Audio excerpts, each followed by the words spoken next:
ఇతిహాస సంకలన సమితి ఆహ్వానాన్ని మన్నించి విచ్చేసిన ఆహుతులు మరియు అతిథులందరికీ స్వాగతం, సుస్వాగతం. మనం మొట్టమొదటగా మనకు దేవరకొండ లలితా శ్రీహరి గారు వేదికను అలంకరించవలసిందిగా కోరుతున్నాను. మేడం గారు భవన్ సైనిక్పురిలో రండి మేడం. సైనిక్పురిలో హిందీ టీచర్గా చేసి రిటైర్ అయ్యారు.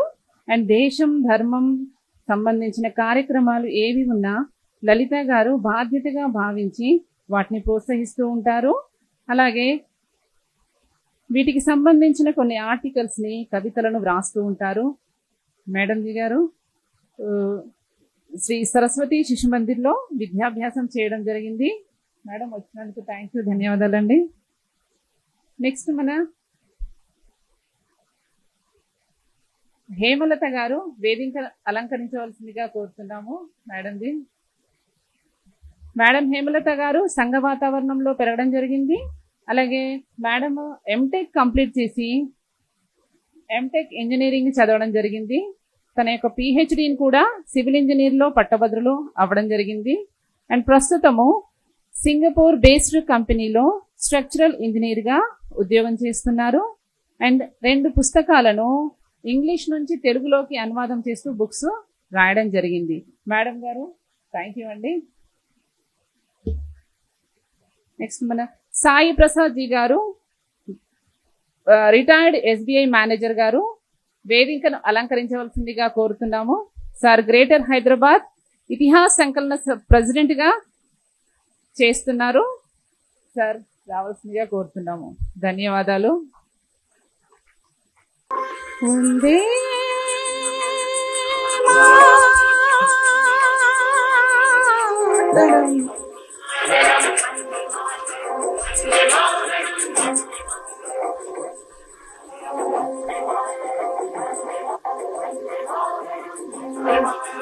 వందే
दुर्गा दश प्रहरण धारिणी नमामि तुम ही दुर्गा दश प्रहरण धारिणी कमला कमल दल विहारिणी वाणी विद्या త్వం నమామి కమలం అమలాం మతులం సుజలాం సుఫలాం మాతరం శ్యామలాం సరళాం సుష్మితాం భూషితాం హరిణీం హరిణీం మాతరం వందే మాతరం వందే మాతరం వందే మాతరం వందే మాతరం వందే మాతరం వందే మాతరం వందే మాతరం వందే మాతరం వందే మాతరం వందే మాతరం వందే మాతరం వందే మాతరం వందే మాతరం వందే మాతరం వందే మాతరం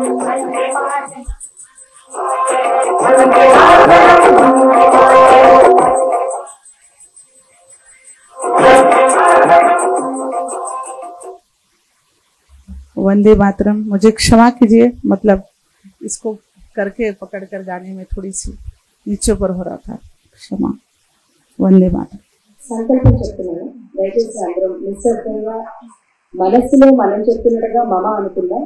ఓం శ్రీ శ్రీ శ్రీ మహావిష్ణోరాజ్ఞయ ప్రవర్తమానస్య ఆద్య బ్రాహ్మణః ద్వితీయ పరార్ధే శ్రీ శ్వేతవరాహకల్పే సప్తమే వైవస్వరమన్వంతరే అష్టావింశతితమే మహాయుగే కలి ప్రథమచరణే పంచసహస్రాధిక ఏకశతాధికం షడ్వింశతితమే కలియుగాబ్దే ఏకాధికం అసితి వింశతితమే వైక్రమశకే షట్చత్వారింశత అధికం వింశతితమే శత సంవత్సరే క్రోధినామ సంవత్సరే దక్షిణాయనే వర్ష ఋతౌ శ్రావణమాసే కృష్ణపక్షే ఆశ్లేషా నక్షత్రే చతుర్దశి తిథౌ భానువాసరే జంబూద్వీపే భారతదేశే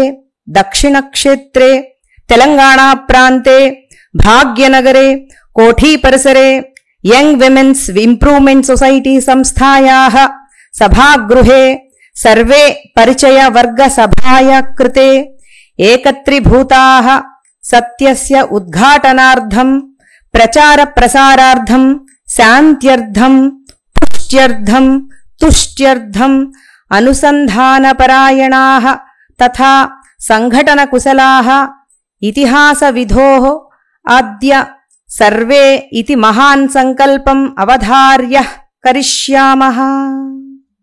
ధన్యవాదాలు. కార్యక్రమానికి సభాధ్యక్షురాలు డాక్టర్ జయశ్రీ గారు, అసోసియేట్ ప్రొఫెసర్, ఉస్మానియా యూనివర్సిటీలో వర్క్ చేస్తున్నారు. భ్యో నమః. సభకు విచ్చేసినటువంటి అతిథులందరికీ కూడా మా హృదయపూర్వక నమస్కారాలు. ఇతిహాసాల సంకలన సమితి భాగ్యనగర్ వారు ఆధ్వర్యంలో జరుగుతున్నటువంటి ఈ సభకు నేను కొంత ఆలస్యంగా వచ్చినందుకు క్షమాపణ కోరుతున్నాను. మా ఇంటి దగ్గర చాలా వర్షాలు ఉన్నాయి. నేను వీడియో కూడా ఇందుశేఖర్ గారికి తమ్ముడికి షేర్ చేశాను. అది కష్టం పైన వచ్చాను ఇక్కడికి. నేను చాలా సంతోషం. అధ్యక్షత వహించమని కోరారు. ఆ బాధ్యత నా పైన పెట్టారు కాబట్టి అది కష్టం అనుకోకుండా వచ్చాను. అయితే ఈ సభా అధ్యక్షత ఇచ్చినందుకు ఇతిహాస సంకలన సమితి భాగ్యనగర ప్రాంతానికి అధ్యక్షత వహిస్తున్న తమ్ముడు ఇందుశేఖర్ గారికి మరొకసారి నేను అభినందనలు తెలుపుతున్నాను. సభకు విచ్చేసినటువంటి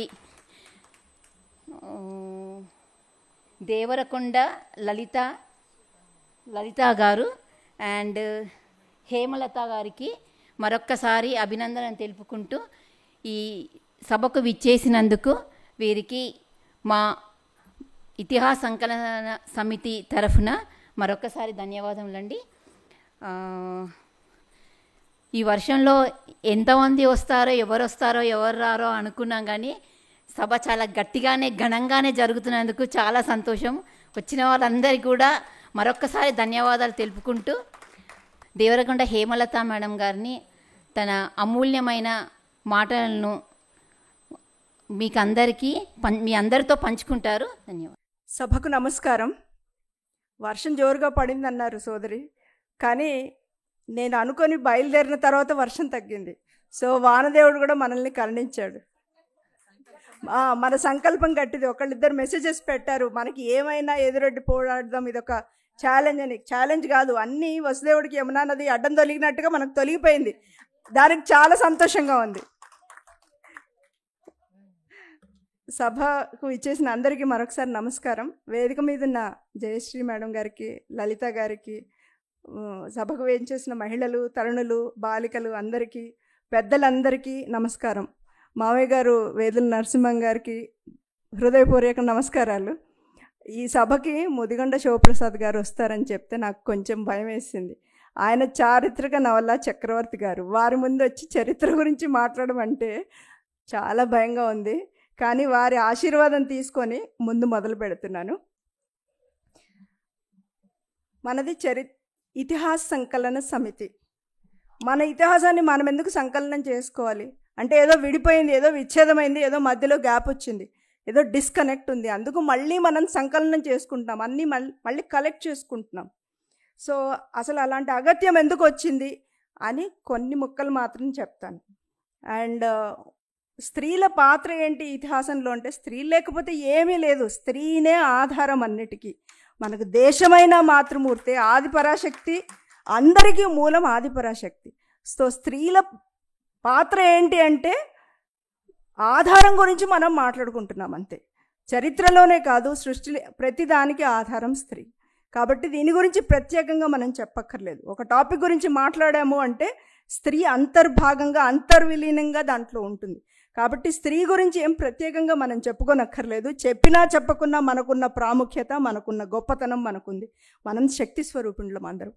నేను కన్న తర్వాత తల్లిని కాలేదు. నన్ను 5 ఏళ్ల వాళ్ళు తల్లి అంటారు, 15 ఏళ్ల అబ్బాయే తల్లి అమ్మ అంటాడు, 50 ఏళ్ల వృద్ధుడు కూడా నన్ను అమ్మ అంటాడు. నేను అలాంటి పుట్టినప్పుడు బాలా త్రిపుర సుందరిని. సో నేను శక్తి స్వరూపిణి. నాకు ఎవరో గౌరవం ఇవ్వక్కర్లేదు, నా గౌరవం నాకుంది. అది మనం నిలబెట్టుకోవాలి. అది ఇతిహాసంలో ఎప్పటికీ ఉంది. మన ఇతిహాసంలో ఏదో మధ్యలో మన ఇతిహాసాన్ని వక్రీకరించి సీతకి ఇలాంటి అన్యాయం జరిగింది, ద్రౌపదికి ఇలాంటి అన్యాయం జరిగింది, వీళ్ళంతా కూడా చాలా విక్టిమ్స్ అని మనకు నేర్పించారు. మనకు ఆదర్శంగా ఉన్న మహిళలు వాళ్లే బాధలు పడి వాళ్లే విక్టిమ్స్ అయితే వాళ్ళని మనం వాళ్ళ వైపు ఎలా చూస్తాం మనకు సమస్య వచ్చినప్పుడు? అలా జరగకుండా చక్కగా ఒక పథకం ప్రకారంగా మన చరిత్రను విచ్ఛిన్నం చేసి చాలా పుకటి పురాణాలు చెప్పి మంచి మంచి సినిమాలు తీసి దానికి పెద్ద పెద్ద బడ్జెట్లు పెట్టి, అంటే సీతను రాముడి కంటే రావణుడితో ఉండడానికి ఇష్టపడుతున్నది ఆమె అని చెప్పేవాళ్ళు ఉన్నారు కొంతమంది. ద్రౌపది కర్ణుడిని చాలా ఇష్టపడింది, ఏదో తప్పని పరిస్థితుల్లో వీళ్ళతో ఉంది, ఆవిడకి ఏదో మనసులో ఒక అలా బాధ మిగిలిపోయింది అని చెప్తారు. కాబట్టి మనమంటే మనకు చిన్న చూపు వచ్చేట్టుగా చేస్తున్నారు. మనం విక్టిమ్స్ మనం దీనికంతా కూడా దీనికి పడిపోయి వాళ్ళ చెప్పిన త్రోవలో వెళ్ళిపోతే మనల్ని మన చేత్తో మన కంటిని మనం పొడుచుకుంటున్నాం అంతే. కాబట్టి ఇంకోళ్ళ నెరేటివ్స్ వినేసి మీరు ఏదో చాలా తక్కువ వాళ్ళు, మేము ఇక్కడ వచ్చి మీకు ఎంపవర్మెంట్ చేస్తున్నాము, మీరు చాలా వెనకబడిన ఐడియాలు ఉన్నవాళ్ళు అని చెప్తే మనం అది నిజమని నమ్మేసి ఇప్పుడేదో కొత్తగా నేను ఈరోజే చదువుకుంటున్నాను, ఈరోజే ఉద్యోగం చేస్తున్నాను, ఈరోజే నేను స్వశక్తితో నిలబడుతున్నాను అని నమ్ముతున్నాను. ఇలాంటి అగత్యం మనకు ఎందుకు వచ్చింది, అసలు ఇతిహాస సంకలన సమితి అని పెట్టుకోవాల్సిన అగత్యం ఎందుకు వచ్చింది అని 2 ముక్కలు మాట్లాడుకుందాం. అసలు ఒక వ్యక్తి ఎలా జీవించాలి, తన జీవితం కుటుంబంలో ఎలా ఉండాలి, సమాజంలో ఒక సమూహంగా ఎలా ఉండాలి అన్నది నేర్పిందే మన భారతీయ నాగరికత. మన సనాతన ధర్మం మాత్రమే ఒక వ్యక్తి నుంచి ప్రపంచం, విశ్వం అంతా ఎలా ఉండాలి, ఎలా ఉంటుంది అని ప్రపంచానికంతా చెప్పింది మన సనాతన ధర్మం మాత్రమే. పురుషార్థాలు అన్నవి మనకందరికీ తెలుసు. ధర్మ, అర్థ, కామ, మోక్షాలు. నేను ఒక ఇంజనీరింగ్ గ్రాడ్యుయేట్ని కాబట్టి నేను ఆ దృష్టిలో ఆలోచిస్తాను. ఎందుకంటే మనం చదువుకున్న చదువు అన్నది మన మీద చాలా ఇంపాక్ట్ చూపిస్తుంది. సో నాకు అనిపిస్తుంది ధర్మ, అర్థ, కామ, మోక్షం. మనం జనరల్గా ఎక్స్పెరిమెంట్స్ చేస్తూ ఉంటాం. ఈ ఎక్స్పెరిమెంట్ ఇలా చెయ్యాలి అని చెప్పే BIS కోడ్ బుక్ ఒకటి ఉంటుంది, IS 516 ఇలా పేర్లు ఉంటాయి వాటికి. అంటే ఇలా చెయ్యాలి అంటే ఇదంతా ఈ పరిధిలో ఉండాలి, ఇలాంటి ఎన్వైరన్మెంట్ ఉండాలి, ఇలాంటి టెంపరేచర్ ఉండాలి అన్నీ చెప్పేది ఒక కోడ్ బుక్. అది ధర్మం. అంటే మన జీవితం ఎలా ఉండాలి అని చెప్పే కోడ్ బుక్ ధర్మం. నాకు అలా అనిపిస్తున్నది. మన ఈ ఆపరేటర్స్ అని ఉంటాయి, ఎక్విప్మెంట్ అని ఉంటుంది, అది ఏంటి అంటే అర్థము, టూల్స్. అది డబ్బు కావచ్చు, ఇలాంటివి టూల్స్. సో మనం జీవితం జీవించడానికి ఇలా జీవించాలి అని చెప్పేది ధర్మము. టూల్స్ అన్నది అర్థం. కామము మోక్షము ఏంటి అంటే మన అల్టిమేట్ ఆబ్జెక్టివ్ అన్నది మోక్షము అని నేను అనుకుంటున్నా. ఇంత మధ్యలో వచ్చే కొన్ని ఇంటర్మీడియరీ గోల్స్ అండ్ ఆబ్జెక్టివ్స్ అవి కామము. అంటే మనకి శరీరం ఉన్నందుకు మనకు కొన్ని అవసరాలు ఉంటాయి, ఆకలి ఉంటుంది, దాహం ఉంటుంది, ఇలాంటి కోరికలు కామము అని అనుకుంటున్నాను నేను. కాబట్టి అర్థము అంటే మన టూల్స్ ఎలా సంపాదించుకోవాలి మన ధర్మం చెప్తుంది. నాకు ఇప్పుడు డబ్బులు కావాలి, అది ఈ మార్గంలోనే సంపాదించాలి, ఇది సంపాదించకూడదని చెప్పేది ధర్మం. అంతేనా? నాకు ఈ అవసరాలు ఉన్నాయి నా శరీరానికి, నా మనస్సుకి, ఇవి ధర్మబద్ధంగానే నేను తీర్చుకోవాలి అని ఉంది. సో ఇలా తీర్చుకోవాలి అనే చెప్పేది ధర్మం. ఇవి ఇలా చేస్తూ ఉంటే మోక్షానికి అల్టిమేట్గా వెళ్ళిపోతాము అని నేను అనుకుంటున్నాను. ఇది మనకు నేర్పింది సనాతన ధర్మం. ఈ ధర్మానికి తగ్గ ఆనవాళ్ళు, ఇలా బతకాలి అని చెప్పిన ఆనవాళ్ళు వేదాల్లో, వేదాంగాల్లో, శాస్త్రాల్లో, పురాణాల్లో, ఇతిహాసాల్లో అన్నిట్లో ఇమడ్చబడి ఉన్నాయి. ఇవి తెలుసుకున్న పెద్దలు, మునులు, ఋషుల దగ్గర నుంచి పండితులు సామాన్య జనానికి అర్థమయ్యే భాషలో చాలా రకాలుగా చెప్పారు. అది విని తెలుసుకొని ఒక వ్యవసాయం చేసుకునే రైతు దగ్గర నుంచి కేవలం పండితులు మాత్రమే కాదు, కుమ్మరి, కమ్మరు, ప్రతి వృత్తిలో ఉన్నవాళ్ళు, ప్రతి వయసు వాళ్ళు, ప్రతి వర్గం వాళ్ళకు కూడా ధర్మము అన్నది తెలియకుండా వాళ్ళ జీవన విధానంలోనే వెళ్ళిపోయేట్టుగా చేశారు. అది పురాణ శ్రవణాల వల్ల అనుకోవచ్చు, మన పూజా పద్ధతుల వల్ల కావచ్చు, పిట్టకథలు, హరికథలు, చెక్క భజనలు అన్నిట్లో కూడా మన పురాణాలని, ఇతిహాసాలని, వేదాల్లోని మర్మాల్ని ఇమిడ్చారు. జానపదాల్లో కూడా ధర్మం అన్నది ఇమిడిచేట్టుగా మనకు చేశారు. మనం వాటి నుంచి దూరం అయిపోయాం. మరి జానపదం పాటలు లేవు, మనకి పొలాల్లో పాడుకునే పాటలు లేవు, ట్రాక్టర్ వచ్చి టక్టక చేసేసుకొని వెళ్ళిపోతుంది. లాలి పాటలు లేవు, ఏదో మనం ఒక టీవీలో ఒక వీడియో పెడతాం, లేదు పిల్లాడికి ట్యాబ్ ఇచ్చేస్తాం, వాడు తింటూ ఉంటాడు, మనం కుక్కుతూ ఉంటాం, వాడు తింటూ ఉంటాడు, వాడు పడుకోవాలన్నా ఏదో వీడియో పెట్టేస్తాం. లాలి పాటలు లేదు. లాలి పాటల్లో కూడా మన ఇతిహాసాలని, పురాణాలని చెప్పేవాళ్ళు. నేను మా అమ్మాయికి పాడేదాన్ని, అంటే నాకు మా అమ్మమ్మ పాడేది, మా అమ్మ పాడింది, నేను మా అమ్మాయికి కూడా పాడాను. రాము రామని ఏవు రాము తలచేవు, రామేమి కావాలని రాఘవుల సీత, రాముడైతే మగడు లక్ష్మణుడు మరిది, భరత శత్రుఘ్నులు నాకు చిన్న మరుదులు, కౌసల్య పెద్దత్త కైక చిన్నత్త, దశరథుడు మా మామ జనకుడు తండ్రి. రామాయణం 3 నెలల పిల్లాడికి నేర్పిస్తున్నాం. కాబట్టి మనం ఏదో వెళ్ళి చదవక్కర్లేదు. ప్రతి పాటలో, ప్రతి అక్షరంలో, మనం పనిచేసే విధానంలో మన ఆదర్శ పురుషులు, ఆదర్శ మహిళలు ప్రతి అణువున ఉండేవాళ్ళు. అంత కష్టంలో కూడా ధర్మంగా, నీతిగా పిల్లల్ని పెంచింది సీత అని నాకు ఒక గర్వంగా తెలియకుండానే వస్తుంది, తెలుసుకుంటాం మనం. కానీ ఈ లింక్ తీసేశారు, ఈ లింక్ కట్ అయింది. ఈ లింక్ ఎలా కట్ చేశారు అంటే, ఒక చెట్టుని చంపాలంటే కొమ్మల్ని విరిస్తే మళ్ళీ మళ్ళీ పుట్టుకొస్తాయి. వేళ్ల దగ్గర వాటికి వేళ్లకు ఏదైనా పుచ్చు పడితేనో, వేళ్లను కాల్చేస్తేనో చెట్టు వెళ్ళిపోతుంది. కాబట్టి మన రూట్స్ని అటాక్ చేశారు. వెన్నెముక మీద దెబ్బేస్తే మనిషి లేవలేడు. కాబట్టి ఆర్యులని ఎవరో వచ్చారు, మీ మీద దండయాత్ర చేశారు, మీరు అక్కడున్న వాళ్ళు ఇక్కడికి వచ్చేసారు, ఇలా ఉన్నది అలా అయింది, దీనికి ఆనవాళ్ళు ఏమీ లేవు. ఇలాంటి కథలన్నీ అల్లుకుంటూ ఇవన్నీ మనం ఎన్సీఆర్టీ పుస్తకాల్లో, స్టేట్ సిలబస్ బుక్లో చదివి, అంటే నాలాంటి వాళ్ళు అబ్బో నేను చదువుకున్నానని మనకు గర్వం. మనం నేర్చుకున్నది ఏంటి అంటే అన్నీ అబద్ధాలు. మన ఉనికి మనకు తెలియకుండా, మనకు అస్తిత్వం మనకు లేకుండా చేశారు. మన ఐడెంటిటీ లేకుండా, మనం ఏంటి అంటే మనకు తెలీదు. తెలుసుకున్న వాళ్ళు కూడా చెప్పరు, ఎందుకంటే మైనారిటీ వాళ్ళకు బాధేస్తుంది కదా పాపం. మనకు తెలీదు, తెలిసినా చెప్పము, మనం కూడా చెప్పుకోవటం మొహమాటం మనకి ఎక్కువ. కాబట్టి మనం ఏంటి అని మనం అర్థం చేసుకున్నాం అనుకోండి, ఎవరు వచ్చి మనల్ని ఎంపవర్ చేయక్కర్లేదు. We are already empowered. In between ఈ మధ్యలో ఏదో ప్రాబ్లమ్స్ వచ్చాయి కాబట్టి మనం ఇలా అయ్యాం. ఒక స్త్రీ ఇలా ఉండాలి అంటే అది మనకు రిస్ట్రిక్షన్ అనిపిస్తుంది. స్త్రీ ధర్మ, రాజధర్మ, స్త్రీకి భార్యకే కాదు భర్తకు కూడా ధర్మాలు ఉన్నాయి, మనం అది మర్చిపోతాం. నన్నేంటి వంటిల్లు కుల్దేళ్ళు చేస్తారు అంటే, వంటింట్లో ఉంటే వంట చేసుకొని తింటే కూడా మనకదొక దాస్యమని మనకు అనిపించే స్థితికి మనల్ని ఎందుకు తెచ్చారు? నాకు ఇప్పుడు అనుకుంటే నేను చదువుకుంటాను, వద్దనుకుంటే చదువుకోను, పిల్లల్ని చక్కగా పెంచుకుంటాను, దాంట్లో తప్పే ఉంది. మనకు గిల్టీ ఫీలింగ్. నేను బయటికి వెళ్ళి ఉద్యోగం చేయకపోతే ఒక గిల్టీ ఫీలింగ్. మన పురాణాలని, ఇతిహాసాన్ని చూసుకుంటే భర్త, ఇల్లు, పిల్లలు దైవంగా పట్టుకొని ఆడవాళ్ళు ఉన్నారు. సావిత్రి ఉంది, సీత ఉంది, ద్రౌపది ఉంది. ఇలాంటి వాళ్ళు కోకల్లలు ఉన్నారు. నాకు ఇదేది వద్దనుకుంటే వేదాధ్యయనం మాత్రమే చేసే వేదవతి కూడా ఉంది కదా. అన్ని రకాల వాళ్ళు ఉన్నారు. మనకి ఏది తగినది అని మనం ఎంచుకొని, మన కుటుంబ నేపథ్యానికి తగింది ఏది అని మనం ఎంచుకొని మనం జీవించడానికి మనకు చాలా ఉదాహరణలు ఉన్నాయి. మనం అవన్నీ మర్చిపోతున్నాం. మళ్ళీ గుర్తు చేసుకొని ముందుకెళ్ళాలి మనం. ఇంకా అంటే వీరనారులు ఉన్నారు. భర్త చనిపోయినా కూడా ముందుకెళ్ళి ఎంతమంది రాణులు అసలు వాళ్ళ ప్రాణత్యాగాలు చేశారు. లక్ష్మీబాయి గారు, ఝాన్సీ లక్ష్మీబాయి గారు, గుజరాత్లో నైకాదేవి గారు, అసలు ఎంతమంది ఉన్నారు. భర్త చేతగాక సొలిసిపోతే విల్లు పట్టిన సత్యభామ లేదా, కైకేయి లేదా? మనం గరిటె తిప్పితే ఎందుకు తక్కువ అనుకోవాలి? గరిటె తిప్పిన చేత్తో కత్తి తిప్పలేమా? తిప్పగలం. మనం ఏమన్నా చేయగలం. ఏది అవసరమో అది మాత్రమే మనం చేస్తున్నాం. స్త్రీలు పురుషులు అందరూ సమానులు, కానీ మనకు వైవిధ్యం ఉంది. ఆ వైవిధ్యాన్ని మనము కన్సిడరేషన్లోకి తీసుకొని మనకంటూ కొన్ని స్పెషల్గా మనకు తగినవి, మన శరీరానికి తగినవి చెప్తే మనం వాటిని రిస్ట్రిక్షన్స్ అని అనుకుంటున్నాం. ఇవన్నీ కట్టుబాట్లు అనుకుంటున్నాం. అంటే ఇవన్నీ తెంచుకొని నా శరీరానికి ఏ తగదో, నా మనసుకు ఏది తగదో నేను అది చేస్తే దాన్ని ఫ్రీడమ్ అని మనం అనుకుంటున్నాం. ఫ్రీడమ్కి ఒక వక్రీకరించిన భాష్యం చెప్పి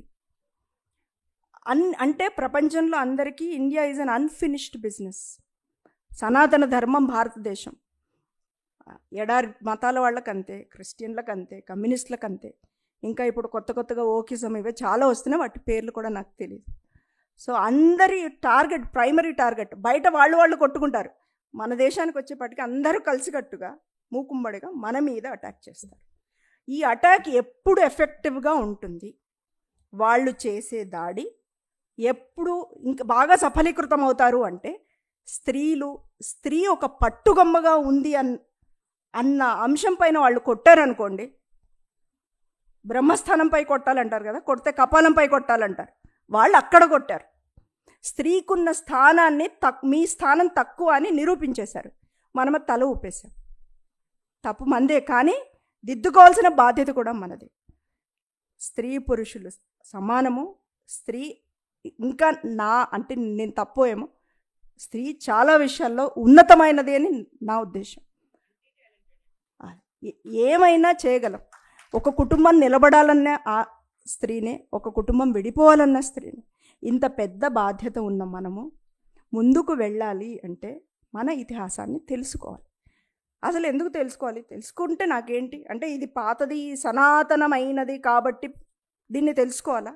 ఎందుకు అంటే దాన్ని తెలుసుకొని ఆ పద్ధతిగా ఉంటే కొన్ని లక్షల సంవత్సరాలు అనుకుంటున్నా, ఇంకా దానికంటే ఎక్కువ కూడా ఉండొచ్చు. అసలు కాలచక్రము మళ్ళీ రిపీట్ అవుతాయి. యుగాలు, ఎన్నో యుగాలు ఇది సస్టైన్ అయ్యి ఒక మనిషి జీవితాన్ని అర్థవంతంగా చేసింది. ఇప్పుడు ఈ కొన్ని దశాబ్దాల్లో విచ్ఛిన్నమైపోతున్నది అంతా.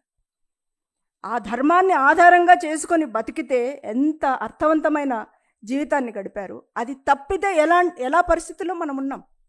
ఇప్పుడు అందరు కలకత్తా ఇన్సిడెంట్ చెప్తున్నారు. ఇంకొన్ని రోజుల క్రితం ఇంకొకటి జరిగింది. అంటే ఇవి కొన్ని బయటకు వస్తాయి, కొన్ని బయటికి రావు. ఈరోజు వివక్ష ఉందా అంటే తప్పకుండా ఉంది. అందరిలో అది బీజం వచ్చేసింది. ఆడమగ వేరే వేరే అంటే మనం కలిసి ఏ సమస్యనైనా కలిసి కదా మనం పరిష్కారం చేసుకోవాలి సమస్య వచ్చిందంటే. సో ఆడమగ అన్నది విడివిడిగా చూడకుండా కలిసి ఒక కంపాటబిలిటీతో this is we are all integral part. ఒకరికొకరు మనం కాంప్లిమెంటరీగా ఉండాలి. అది తీసేసి ఆడవాళ్ళని మాత్రమే విడిగా చేసి చూపిస్తే వాళ్లకు మనం వేరే జాతి, మనకు వాళ్ళు వేరే జాతి ఎలా అవుతాము? కాము కదా. మన స్థానాన్ని మనం, మన ధర్మాన్ని మనం నిర్వర్తించుకుంటూ వెళ్తే, వాళ్ళ ధర్మాన్ని వాళ్ళు నిర్వర్తించుకుంటూ వెళ్తే అన్ని చక్రాలు సమానంగా తిరిగితే అప్పుడు బండి ముందుకు కదులుతుంది. ఒకలాగా వెళ్ళి ఇంకోలాగా వెళ్తే కుదరదు. అన్నిటినీ కలిపి ఇంటగ్రల్ వ్యూ అన్నది ఇచ్చేది సనాతన ధర్మం.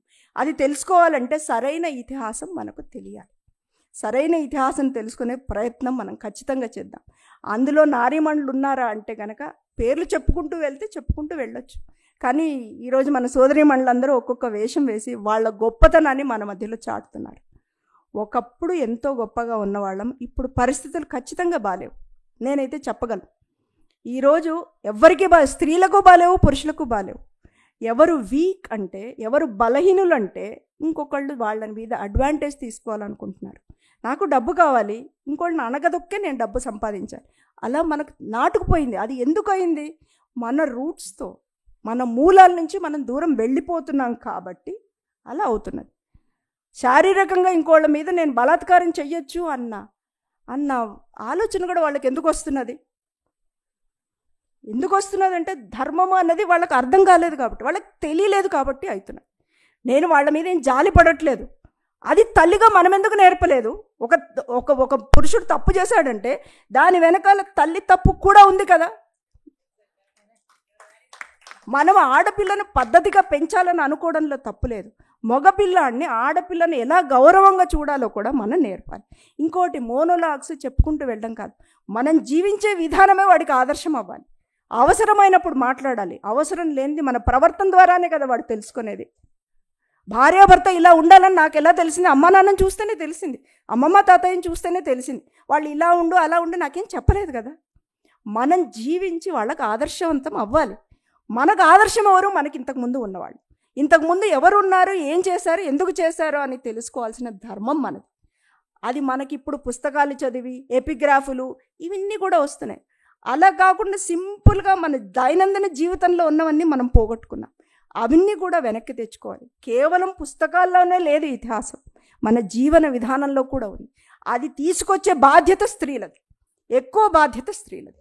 ఆ కుటుంబ వ్యవస్థలోని పటుత్వం తప్పింది కాబట్టి, సడలింది కాబట్టి అది మళ్ళీ వెనక్కి తిరిగి తెచ్చే బాధ్యత మన మీదే ఉంది. కాబట్టి మనం ఆ బాధ్యతను మళ్ళీ స్వీకరించి మన మాతృభూమిని, భారతదేశాన్ని అందరికంటే పై స్థాయిలో, ఉన్నతమైన స్థాయిలో నిలిపే బాధ్యత మనదని ఇంకోసారి గుర్తు చేస్తూ అందరి దగ్గర సెలవు తీసుకుంటున్నాను. ధన్యవాదాలు.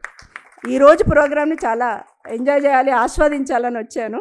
So let us go ahead and do that. Thank you. సోదరి హేమలత గారికి ధన్యవాదములు. తన మనోభావాలను, తను అనుకున్నవి చాలా చక్కగా ఆవిష్కరించారు. స్త్రీ అంటే ఒక శక్తి అని, ఒక శక్తి స్వరూపం అని ఆవిష్కరించారు. స్త్రీ ఏ ఇంటికైతే స్త్రీ ఒక వెన్నెముకలాగా నిలబడుతుందో ఆ గృహం దేదీప్యమానంగా వెలుగుతుందని తన మాటల్లో చెప్పకనే చెప్పారు. వైయక్తిక గీతం భాగ్యశ్రీ మేడం గారు. सभी को नमस्कार. मैम ने बहुत इंस्पायर किया मुझे. मैं voluntarily I go to counsel in colleges and schools to spread Sahajoga meditation, and there I sing this bhajan to inspire all the young girls. So I want to sing that prayer.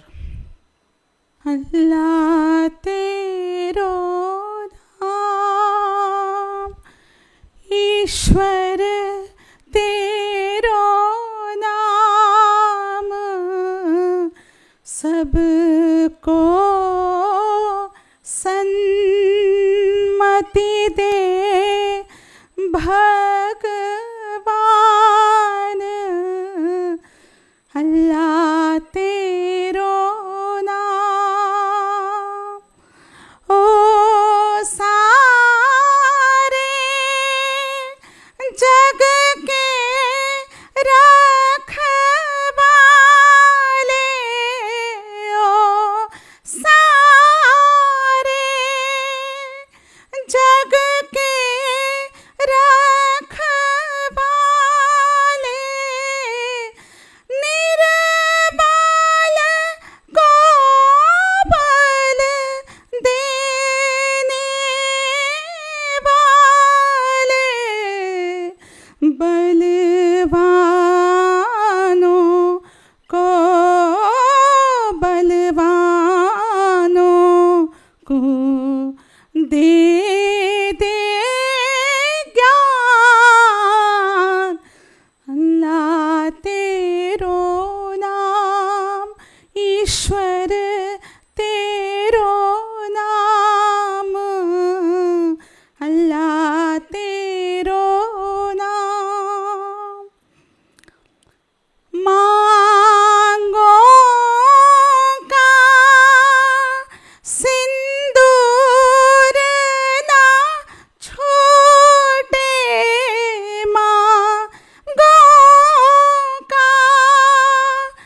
देह बिना दाता देह बिना कि आस न टूटे।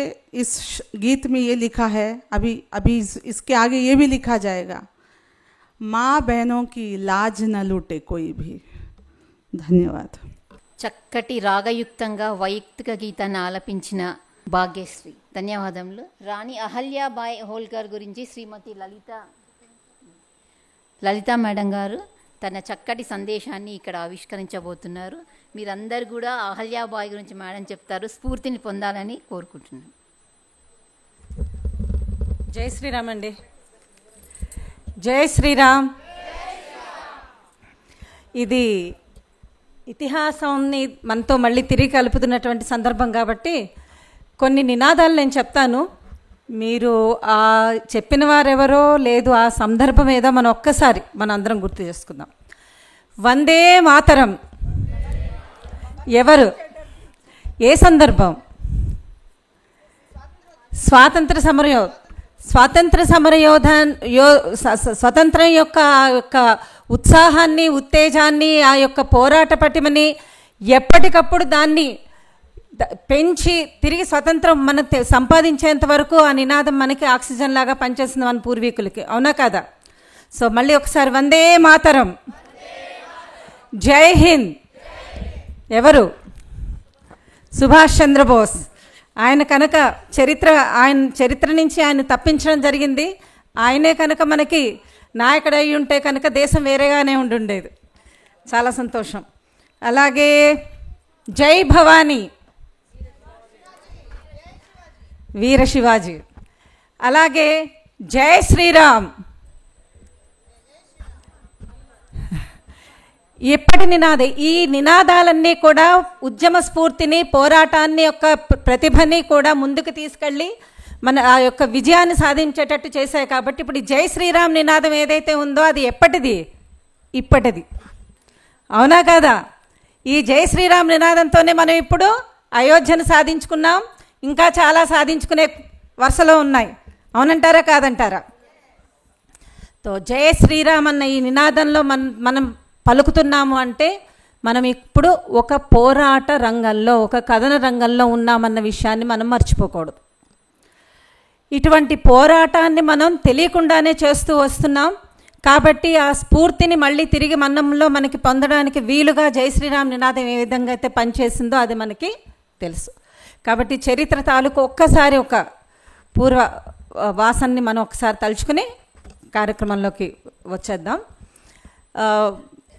ముందుగా ఈ కార్యక్రమానికి నేను వచ్చేటటువంటి భాగ్యాన్ని నాకు కలిగజేసినందుకు శ్రీ ఇందుశేఖర్ గారికి నమస్కారాలు చెప్పుకుంటున్నాను. ఎందుకంటే పావడ జాకెట్ల నుంచి పరికిణి ఓణీలకు వచ్చినటువంటి సందర్భంలో మా చేతుల్లో అంటే చందమామ బాలమిత్రుల నుంచి నవలలు తీసుకుని చదివేటటువంటి సందర్భాలలో ఊహకి, కల్పనలకి సంబంధించినటువంటి నవలలు కాకుండా నీకు కావాల్సింది కల్పనలు కాదు, వాస్తవం, యథార్థం అని చెప్పి మాకు పరిచయం చేసినటువంటి శ్రీమాన్ ముదిగొండ శివప్రసాద్ గారి నవలలతో మా యొక్క నవల పఠనం అన్నది ప్రారంభమైంది. అటువంటి ఆ సమ్రాట్, అటువంటి ఒక చక్రవర్తి ఆయన ఎదురుగుండా నోరు విప్పడం అనే ఒక చిన్న భాగ్యాన్ని నాకు కలిగజేసినందుకు వారి పుత్రులకి నాకు శతాధిక నమస్కారాలు తెలియజేసుకుంటున్నాను. అలాగే ఆ సమయంలో ఉన్నటువంటి ఏవైతే ఉంటాయో ఊహలు, కల్పనలు, స్వప్నాల యొక్క ధోరణిలో మేము కొట్టుపోకుండా మాకు ఇటువంటి పుస్తకాలు చదివేటటువంటి సంస్కారం నేర్పించిన మా అమ్మా నాన్నలకి నా శతాధిక శ్రద్ధాంజలి సమర్పించుకుంటున్నారు. ఈరోజు మనం చెప్పుకోబోతున్నది అహల్యాబాయ్ హోల్కర్ గురించి. ఎంతోమంది ఇక్కడ ఈరోజు ఉన్నారు. ఐతిహాసిక స్త్రీ నారీమణుల గురించి ఈరోజు మనం చూడబోతున్నాం. అయితే అహల్యాబాయ్ హోల్కర్ అన్న ఆవిడ గురించి మనం చాలా కొద్దిగా పరిచయం తక్కువే. ఈవిడ ఝాన్సీ లక్ష్మీబాయి కన్నా కూడా ముందరే, ఝాన్సీ లక్ష్మీబాయి కన్నా ముందరే ఆవిడ రాజ్యాన్ని పరిపాలించి రామరాజ్యం ఇలాగే ఉంటుంది అన్న సత్యం, ఇలానే ఉంటుందన్న సత్యాన్ని ఆవిడ ప్రకటించినటువంటి మనిషి. మామూలు విషయం కాదు. కేవలం పోరాటమే కాదు, రాజ్యం ఎలా ఉండాలి, ఒక రాణిగా ఆవిడ ఏ విధంగా రాజ్యంలో ఉన్నటువంటి ప్రజలు జీవించాలి, ఎటువంటి సంబంధాలు పక్కనున్నటువంటి దేశాలతో మనం ఏర్పాటు చేయాలి, ఇవన్నిటినీ కూడా ఆవిడ చూపించి మనతోనే కాదు ప్రపంచంలో ఉన్నటువంటి ఎంతో గొప్ప మంది, ఈ 17వ శతాబ్దికి చెందిన ఆవిడ ఇప్పటి ఆవిడ కాకపోయినప్పటికీ విదేశాల్లో ఉన్నటువంటి చారిత్రాత్మక నవలలు రాసేటటువంటి వారు కానీ లేకపోతే సాహిత్యకారుల ద్వారా కానీ ఈవిని చూసి ప్రేరణ పొంది రచనలు చేసిన వాళ్ళు ఉన్నారు. జోఅన్నా బల్ అనే ఒక ఆవిడ రైటరు, ఆవిడ రాసుకున్నటువంటి ఒక చిన్న కవితతో నేను ఈ ప్రారంభం చేస్తాను. In later days from Brahma came to rule our land a noble dame, kind was our heart and bring her fame, Ahalya was our honoured name. Ahilyabai Holkar గురించి, ఆయన ఎక్కడ అటువంటి గొప్ప వ్యక్తిత్వం ఉన్నటువంటి వ్యక్తి గురించి ఈరోజు మనం మాట్లాడుకుందాం. ఇంత చేస్తే అహల్య అమ్మాయి ఒక సాధారణమైనటువంటి మనిషి. ఒక రాణి కావాల్సినటువంటి అర్హతలు ఏముంటాయి అనుకుంటే మనం సహజంగా మనకిప్పుడు ఏమేమి చూపిస్తారు, ముఖ్యంగా అందాన్ని చూపిస్తారు. అందం అన్నది మన సనాతన ధర్మంలో ప్రధానమైనది ఎప్పటికీ కాదు, గుణమే ప్రధానం. అది మనం గుర్తుపెట్టుకోవాల్సిన విషయాలు. ఇంకొక విషయం కూడా, ఏ చరిత్ర మనం చదువుతున్నా కూడా మనం దాని నుంచి నేర్చుకోవాల్సిన విషయం ఏమిటి అన్నది మనం తెలుసుకోవాలి. కేవలం వాడిని విని ఉత్సాహం తెచ్చేసుకుని క్షణికంగా ఆవేశాన్నో ఉద్రేకాన్నో లేకపోతే ప్రోత్సాహాన్నో లభించేసుకుని చప్పట్లు కొట్టేసుకునే విషయం కాదు. ఏ విషయాలు మనం నేర్చుకుంటే మన చరిత్రలు బాగుపడతాయి. మనం ఉన్నటువంటి ఈ ఆధునికమైనటువంటి సమాజంలో మనకున్నటువంటి బాధ్యత, ఇందాక ఆవిడ చెప్పారు, స్త్రీనే ఏమన్నా చేయగలదు, స్త్రీనే వెన్నుముక. ఇందులో నిస్సందేహంగా అంతే. ఎందుకంటే ఆవిడ ఎటువంటి పాత్రనైతే మనకి ఇచ్చారో ఆ పాత్రలో మనం మొత్తం సమాజాన్ని, కుటుంబం నుంచి సమాజాన్ని ప్రభావితం చేయగల స్థాయిలో మనల్ని ఇచ్చారు. కాబట్టి ఆ స్థానాన్ని ఉపయోగించుకున్నటువంటి మన ప్రాచీనులు ఎవరైతే ఉన్నారో దాన్ని చాలా ఆనందంగా చేశారు. కానీ ఇప్పుడు మనం దానికి ఒక నేమ్ బోర్డు, మనకు ఒక ఇది కావాలన్నది పెట్టుకోవడం వల్ల మనకి అనర్థాలు జరిగాయి. తో అహల్యాబాయ్ హోల్కర్ అనేవారు మంకోజీరావు షిండే అని మరాఠీకి సంబంధించినటువంటి ఒక పటేల్ గారి కూతురు, 8 సంవత్సరాల పాపాయి. 8 సంవత్సరాల అమ్మాయిని చూసి దేశటువంటి మల్హార్రావు హోల్కర్ అనే ఆయన చూశారు. ఆయన ఏ సందర్భంలో, ఒక రాజు, ఈ హోల్కర్ వాస్తవంగా ఏంటంటే మనం విన్నటువంటి పేష్వాల యొక్క జాగీర్దార్గా ఉన్న ఆయన. అట్నుంచి వెళ్తూ వీళ్ళ గ్రామం నుంచి వెళ్తూ ఒకరోజు చూసేసరికి సాయంత్రం పూట శివాలయంలో ఆవిడ అక్కడ ఉన్నటువంటి వాళ్ళకి ప్రేమతో అభిమానంతో చక్కటిగా వాళ్ళకి చేస్తూ వాళ్ళకి తినాల్సిన పదార్థాలను ఇస్తూ భజన చేస్తూ ఉంటే ఆవిడ యొక్క గాత్రానికి, ఆవిడ యొక్క దయకి, ఆవిడ యొక్క వ్యవహారానికి ఆయన ముచ్చట పడిపోయేది. 8 సంవత్సరాల బాలిక మాత్రమే, గుర్తుపెట్టుకోవాల్సిన విషయం ఇది. ఆయన చూసి ఏమనుకున్నారంటే, నా కొడుకుకి ఇటువంటి కోడలే, నా భార్యే కావాలి, నాకు ఇటువంటి కోడలే కావాలి. ఎందుకని? ఆయన కొడుకు రాజవంశంలో పుట్టినటువంటి వ్యక్తి అయినప్పటికీ అతనికి దేశం మీద, ధర్మం మీద, సమాజం మీద పెద్దగా అవగాహన లేదు.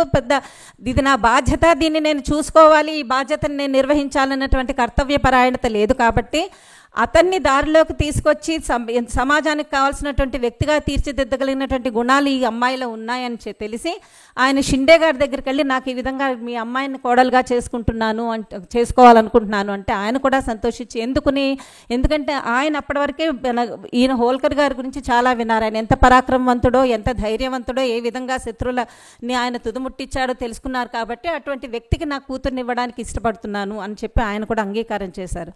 అయితే ఈ గుణాల అమ్మాయిలు ఎందుకు వచ్చాయి అంటే, అప్పటికే మనకి ముస్లింల యొక్క ఆక్రమణల ద్వారా ఏమైతుందో మన స్త్రీలను రక్షించుకోవడానికి మనల్ని ఈరోజు వంటింటి కుందేలు అని ఏదైతే పదప్రయోగం మనం తరచూ చేస్తూ ఉంటామో, ఆ వంటింటి కుందేలుగా స్త్రీలను మార్చడానికి తగ్గ పరిస్థితులు, ఎంత ఘోరమైన పరిస్థితులు అప్పుడు సమాజంలో ఉన్నాయో, ఆ ఇస్లామీకరణ కారణంగా కానీ, ముస్లింల యొక్క ఆక్రమణల కారణంగా కానీ, ఆ పశు ప్రవృత్తి కారణంగా కానీ, ఇవన్నీ కాదు, ముందర అమ్మాయిని రక్షించుకుంటే చాలనే సందర్భంలో మనం ఒంటింటి కుందేలే అయ్యామో, మనకి బాల్య వివాహాలు అయ్యాయో, మనకి ఏ విధంగా జరిగాయి, మనకి ఇవన్నీ చరిత్ర తాలూకు విషయాలు మనకి తెలిసినవే.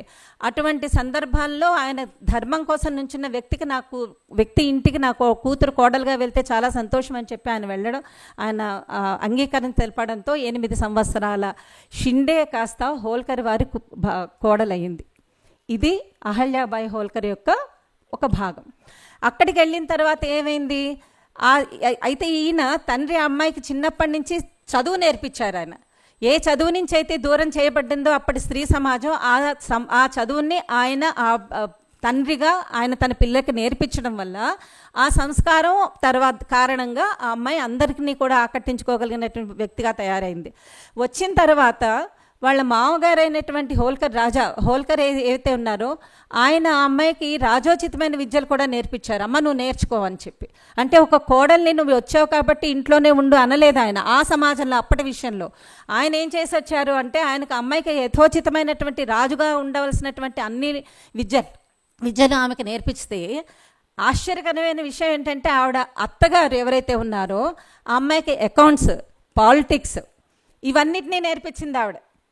అంటే ఏదైతే సమాజం నుంచి మనం దూరం చేయబడ్డామో ఒకవేళ కనుక స్త్రీలు కనుక భావిస్తే వాళ్ళు వంటింట్లో ఉన్నా లేకపోతే ఎక్కడున్నా కూడా విద్యల్ని ఎప్పుడు వాళ్ళ గుప్తంగానన్నా ఉంచి సందర్భానుసారంగా తీసుకొచ్చే అవసరం అది మనలో ఉంది అని చెప్పడానికి ఇంతకు మించిన ఉదాహరణ ఏమీ లేదు. ఆ విధంగా అయిన తర్వాత కొన్ని రోజులు చక్కటి జీవితం వాళ్ళు గడిపారు. నిజంగానే ఆయన మామగారు భావించినట్టుగానే ఆయన భర్త అయినటువంటి ఖండేరావు హోల్కర్లో ప్రవర్తనలో మార్పు వచ్చింది. అతనికి కూడా దేశం పట్ల భావన, తన కర్తవ్యం పట్ల భావన రావడం జరిగింది. ఈ సందర్భంలో వాళ్ళకి 2 పిల్లలు కలిగారు. మాలేరావు అనే కొడుకు, ముక్తాబాయి అనే కూతురు ఇద్దరు జన్మించారు. సంతోషంగా ఉంది అనుకునేంతలోపలే కష్టాలు రావడం ప్రారంభమవుతాయి. కాబట్టి అప్పుడున్నటువంటి రాజస్థాన్లో ఉన్నటువంటి జాట్లు, ఇప్పటికి కూడా మనకి జాట్ రాజకీయాలు కనుక కొద్దిగా పరిచయం ఉన్న వాళ్ళు ఎంత అగ్రెసివ్గా ఉంటారో మనకు తెలుస్తుంది ప్రతి విషయం. వాళ్ళు అక్కడ వాళ్ళకి కప్పం కట్టడానికి దానికి వ్యతిరేకించడం, వాళ్ళ మీద యుద్ధానికి వీళ్ళు వెళ్తే ఆ యుద్ధంలో ఆవిడ యొక్కటువంటి అహల్యాబాయి యొక్క భర్త అయినటువంటి ఖండేరావు మరణించడం జరిగింది. అంటే అతి చిన్న వయసులోనే ఆవిడ వైధవ్యాన్ని భరించాల్సిన సందర్భం వచ్చింది. అయితే అప్పటి వరకు ఉన్నటువంటి ధార్మికమైన విషయాల మీదే తనకున్నటువంటి శ్రద్ధ కారణంగా లేకపోతే దీని నమ్మకం కారణంగా ఆవిడ ఆ సందర్భంలోనే నేను సతీ సహగమనం చేస్తానని ఆవిడ అనడం. అయితే సతీ సహగమనం చేయడం వల్ల మాత్రమే దైవత్వం సిద్ధిస్తుందని, భర్త మీద తనకున్న ప్రేమ ప్రకటించబడుతుందన్న ఒక వాదన ఏదైతే ఉందో దానికి అనుగుణంగా ఆవిడ సతీ సహగమనానికి ఆవిడ రెడీ అవ్వడం, తయారవ్వడం. కానీ ఆయన అప్పుడు వాళ్ళ మామగారైనటువంటి హోల్కర్ గారు ఆయన అమ్మని కూర్చోబెట్టి, అమ్మ దైవత్వం అన్నది మరణంతో రాదు, దైవత్వం అన్నది ప్రయత్నంతో వస్తుంది. నీ భర్తతో వెళ్ళడం వల్ల కేవలం నీకు మోక్షం వస్తుందేమో, కానీ ఈ సమాజం ఇప్పుడు కొడుకును పోగొట్టుకున్న ఈ నేనైతే ఏమి, కాబోయే రాజును పోగొట్టుకున్నటువంటి ఈ రాజ్యం అయితే ఏమి, వీళ్ళకి కావాల్సింది ఇప్పుడు నీ దైవత్వం కాదమ్మా, నీ పరిపాలనా దక్షత. కాబట్టి నువ్వు నీ వ్యక్తిగత దుఃఖాన్ని మాని సమాజం పట్ల ఉన్నటువంటి నీ కర్తవ్యాన్ని నువ్వు నిభాయించాల్సిన అవసరం ఉంది. కాబట్టి సమాజం ముందర, సమాజం యొక్క శ్రేయస్సు ముందర మన వ్యక్తిగత దుఃఖాన్ని, వ్యక్తిగత ఇష్టాలని మనం పట్టించుకోకూడదు అని ఆయన చెప్పడంతో ఆవిడ దాన్ని వెనక్కి తీసుకుని ఆవిడ ఆ తర్వాత రాజ్యపాలన ఆయనకి సహకరిస్తూ వచ్చింది. అయితే దురదృష్టవశాత్తు ఏమైందంటే కొన్ని రోజుల తర్వాత ఆవిడని ఆయన వ్యక్తిగతంగా ఆవిడ యుద్ధాలకు కూడా పంపించారు. తనతో పాటు కొన్ని రోజులు ఆయన యుద్ధానికి తీసుకెళ్ళినా ఆవిడ ఒక్కరిని కూడా ఆవిడ యుద్ధాలకు పంపించడం, ఏనుగు మీద సవారీ అయి ఆవిడ తన విలువిద్యా పటిమతో అక్కడ శత్రువులను సంహరించడం, ఈ విధంగా చాలా గొప్పటి యుద్ధ ప్రదర్శన ఆవిడ చేయడంతో ఆవిడ యొక్క వీరత్వానికి, శూరత్వానికి ప్రతీకగా ఆవిడ నిలిచింది. అయిన తర్వాత కొన్ని రోజులకి ఆయన మామగారు కూడా మరణించారు. మామగారు కూడా మరణించిన సందర్భంలో ఇంకా ఆమె ఒక రకంగా ఏమైందంటే ఒంటరి పక్షిలాగా అయిపోయింది. ఏం చేయాలన్న తోచని సమయంలో తన యొక్క కర్తవ్యం మాత్రమే ఆమెని ముందరికి నడిపింది. మనం ఎప్పుడూ గుర్తుపట్టుకోవాల్సిన విషయం ఏంటంటే మనల్ని ఎప్పుడూ కూడా వెనకపరిచేయడానికి చాలా సందర్భాలు వస్తూ ఉంటాయి. అది సమయం బాగాలేదు, సందర్భం బాగాలేదు, లేకపోతే అలా ఉంటే బాగుండు, కాలం బాగాలేదు అనుకుని కూర్చునే వాళ్ళు ఎప్పుడు చరిత్రను నిర్మించరు. అది మనం గుర్తుపెట్టుకోవాల్సిందే. ఇవి ఎప్పుడూ అందరికీ వస్తాయి, కానీ వీటికి అతీతంగా ఎదురుగళ్ళి పోరాడే వాళ్ళే చరిత్రలో తమ పేరుని సార్థకం చేసుకుంటారు. ఈ విధంగా అయిన తర్వాత రాజ్యపాలన ఆవిడ స్వీకరించిన తర్వాత ఆవిడ కొడుకైనటువంటి మాలేరావు కూడా పెద్ద బాధ్యతాయుతమైన పిల్లవాడు కాదు. అయితే ఈవిడ చరిత్రలో ఎన్నో విషయాలు మనం దాన్ని చూడడానికి మనకి లభిస్తాయి. మనం నెమ్మదిగా నెక్స్ట్ చెప్పుకుందాం. ముందర మీకు కథను సంక్షిప్తంగా నేను చెప్పడానికి ఆవిడ చరిత్ర, నా కథ కాదు, చరిత్రను సంక్షిప్తంగా చెప్పడానికి ప్రయత్నం చేస్తాను. మాలేరావు గారు కూడా కొన్ని రోజుల తర్వాత అతను కూడా మరణించడంతో చుట్టుపక్కల ఉన్న రాజ్యాలు ఉన్నటువంటి వాళ్ళందరూ అలర్ట్ అయ్యారనమాట. ఓహో, అయితే మనకు తెలిసిందే ఒక రాజ్యం ఎప్పుడైతే బలహీన పడుతుందో, లేకపోతే రాజ్యాన్ని పరిపాలించే రాజు కానీ ఎవరైనా కానీ పక్కకు వెళ్ళిపోతారో అప్పుడు ఆ రాజ్యాన్ని తమ ఆధీనంలోకి తీసుకోవడం కోసమని చాలామంది ప్రయత్నం చేస్తూ ఉంటారు. అదేవిధంగా రఘునాథరావు అనే ఒక అతను, వీళ్ళందరూ అయితే ఆశ్చర్యకరమైన విషయం ఏంటంటే వీళ్ళందరూ అప్పటి వరకు రాజుగారితో ఉన్నప్పుడు వాళ్ళ సామంతులుగానో వాళ్ళ మిత్రులుగానే ఉన్నవాళ్లే. కానీ ఎప్పుడైతే అక్కడ బలహీనమైన సందర్భం వస్తుందో ఆ బలహీనమైన సందర్భాన్ని వాళ్ళు దాన్ని ఉపయోగించుకునే దానికోసం అని చెప్పి కొంతమంది ముందరకు వస్తుంటారు. అలాగే ఇక్కడ ఈవిడ దగ్గర అనుయాయులుగా ఉన్న వాళ్ళు వెళ్ళి రఘునాథరావు అనేటువంటి రాజుతో చెప్పారు, ఇది రాజా, ఇది చాలా చక్కటి సందర్భం, ఇది మాల్యాన్ని ఇది చేతిలోకి తీసుకున్నటువంటి సందర్భం వచ్చింది, అక్కడెక్కడా మగదిగ్గు లేదు, కాబట్టి మీరు ఆ రాజ్యం మీద ఆక్రమణ చేయండి అనగానే రఘునాథరావు గారు చాలా సంతోషించేసి ఆ విధంగా రఘునాథరావు గారు చాలా సంతోషించి రాజు ఆక్రమణ చేయడానికి రెడీగా ఆయన సైన్యాన్ని తీసుకుని నర్మదా నది ఒడ్డుకు రాగానే ఈవిడికి విషయం తెలిసింది. అన్నిటికంటే గొప్ప విషయం ఏంటయ్యా అంటే ఆవిడ రాజ్యంలో ఏ రకంగా అంటే తన యొక్క దూతల ద్వారా కానీ ఎప్పటికప్పుడు సమాచారాన్ని తెలుసుకోవడం ద్వారా ఆవిడకి ముందరే ఈ విషయం తెలిసి ఆవిడ తన యొక్క స్త్రీ సైన్యాన్ని తయారు చేసుకుంది. స్త్రీ సైన్యాన్ని తయారు చేసుకుని యుద్ధానికని వెళ్ళి యుద్ధభూమికి మాత్రం అంటే వాళ్ళు యుద్ధం చేయడానికి అటువంటి నది అవతల ఒడ్డున ఆయన ఉన్నారు, ఇవతల ఒడ్డున ఈవిడ సైన్యంతో వచ్చిన తర్వాత ఆయనకు ఒక ఉత్తరం రాసింది. ఎప్పుడూ కూడా శక్తి ఒకటే పనిచేయదు, యుక్తి కూడా పనిచేస్తుంది. శక్తియుక్తుల సంకలనమే మన ఒక విజయానికి కారణమవుతుంది అనడానికి కారణం ఈవిడ గురించి మనం చదివితే, ఈ సందర్భాన్ని చదివితే చాలా ఆశ్చర్యం వేస్తుంది. ఆవిడ ఒక ఉత్తరం రాసింది. ఏమని?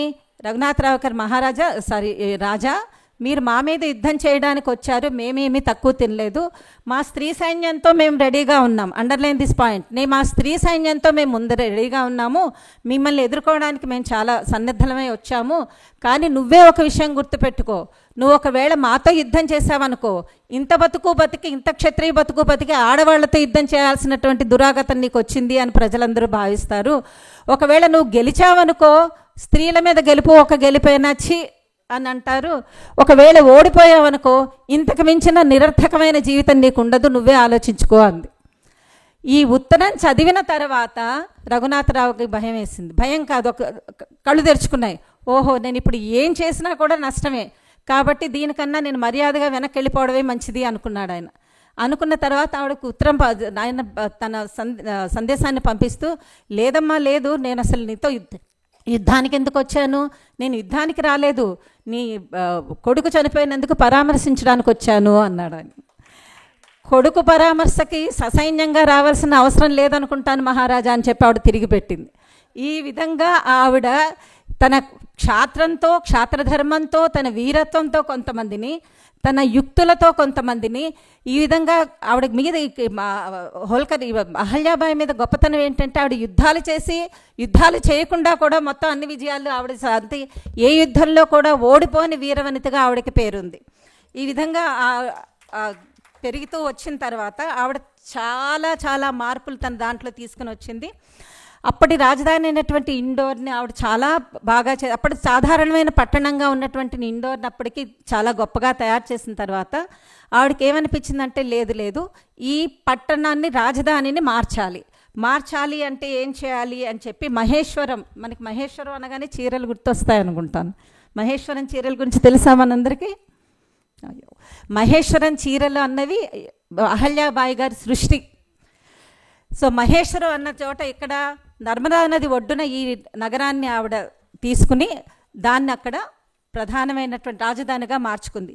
ఇందులో మళ్ళీ ఏంటంటే మహేశ్వరం నదికి దక్షిణం వైపునటువంటి పేష్వాలు వీళ్ళందరూ కూడా ఇక్కడ హోల్కర్ సమాజం ఒక పరివారానికి చాలా దగ్గరవారు. అవసరం వస్తే వాళ్ళ సహాయం, అంటే ఎటువంటి వైపు నుంచైనా శత్రువులు వెంట వస్తే కనుక ఎటువంటి స్థితి ఎక్కడ మధ్యలో మనం ఉంటే సహాయాన్ని మనం తొందరగా పొందవచ్చు అనడానికి వీలుగా ఆవిడ తన రాజధానిని మహేశ్వరానికి మార్చింది. అంటే ఎంత తెలివైన రాజధాని మార్చడం అంటే మాటలు కాదండి, మన కంటి ముందరే చూసాం.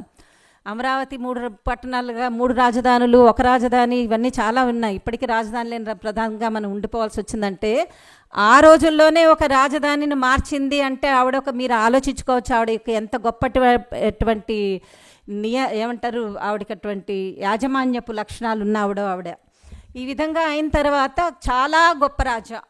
ఒక రకంగా ఏం చెప్తారంటే, ఇందాక మొదట్లో మనం చెప్పుకున్నటువంటి రామరాజ్యంలో ఉన్నటువంటి ఏవైతే వర్ణనలు ఉన్నాయో అటువంటి రామరాజ్యాన్ని తిరిగి అహల్యాబాయి హోల్కర్ రాజ్యంలో పొందారు ప్రజలు, అటువంటి భావాన్ని పొందగలిగారు అని చెప్పి చరిత్రకారులు రాస్తున్నారు. అంటే ఆవిడ అప్పటి తన యొక్క ఆ యొక్క రాజ్య పాలనని ఏ విధంగా ఎన్ని భాగాలుగా విభజించుకుందో మనం చూద్దాం. ఇప్పుడు ఆవిడ ఏ రకంగా సామాజికంగా, ఆర్థికంగా, తర్వాత రాజనీతికంగా, తర్వాత ధార్మికంగా, నైతికంగా ఇక 5 భాగాలుగా ఆవిడ యొక్క మన యొక్క విభాగాలుగా చేసుకుని, ఎందుకంటే ఆవిడ మహారాణి కాబట్టి, ఆ రాజ్యాన్ని పరిపాలించింది కాబట్టి సాధారణమైన గుణగణాలే కాకుండా ఒక రాజ్యపాలన ఏ విధంగా చేయగలిగింది అన్న విషయాన్ని కూడా మనం తీసుకోవాలి. కాబట్టి అన్నిటినీ ఏకంగా కాకుండా ఆవిడ ఒక్కొక్క విభాగాన్ని ఏ విధంగా ఆవిడ పరిపాలించింది అనడానికి వీలుగా మనం ఈ 5-6 భాగాలుగా చేసుకుని మనం చేసుకుందాం.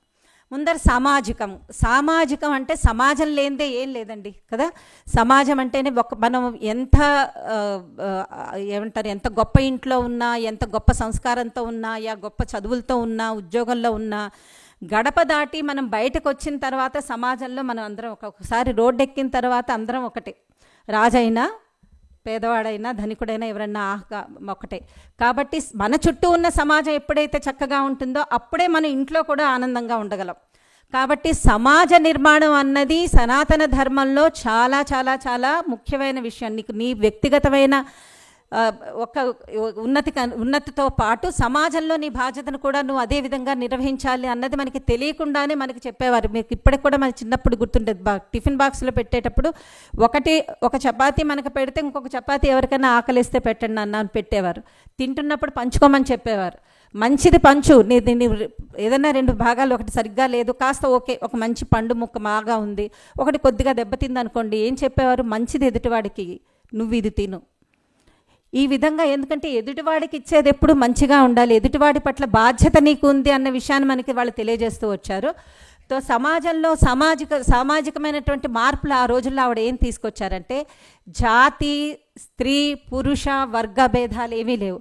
ఆవిడ చాలా గొప్ప శివభక్తురాలు కాబట్టి ఆవిడ ఏం చేసిందంటే, మొత్తం అంతా ఈ రాజ్యం నేను ఏదైతే పరిపాలన చేస్తున్నాదో అది కేవలం భగవంతుడు నాకు ఇచ్చిన ఆజ్ఞ. భగవంతుడి దృష్టిలో రాజు, పేద, స్త్రీ, పురుష భేదాలు లేవు.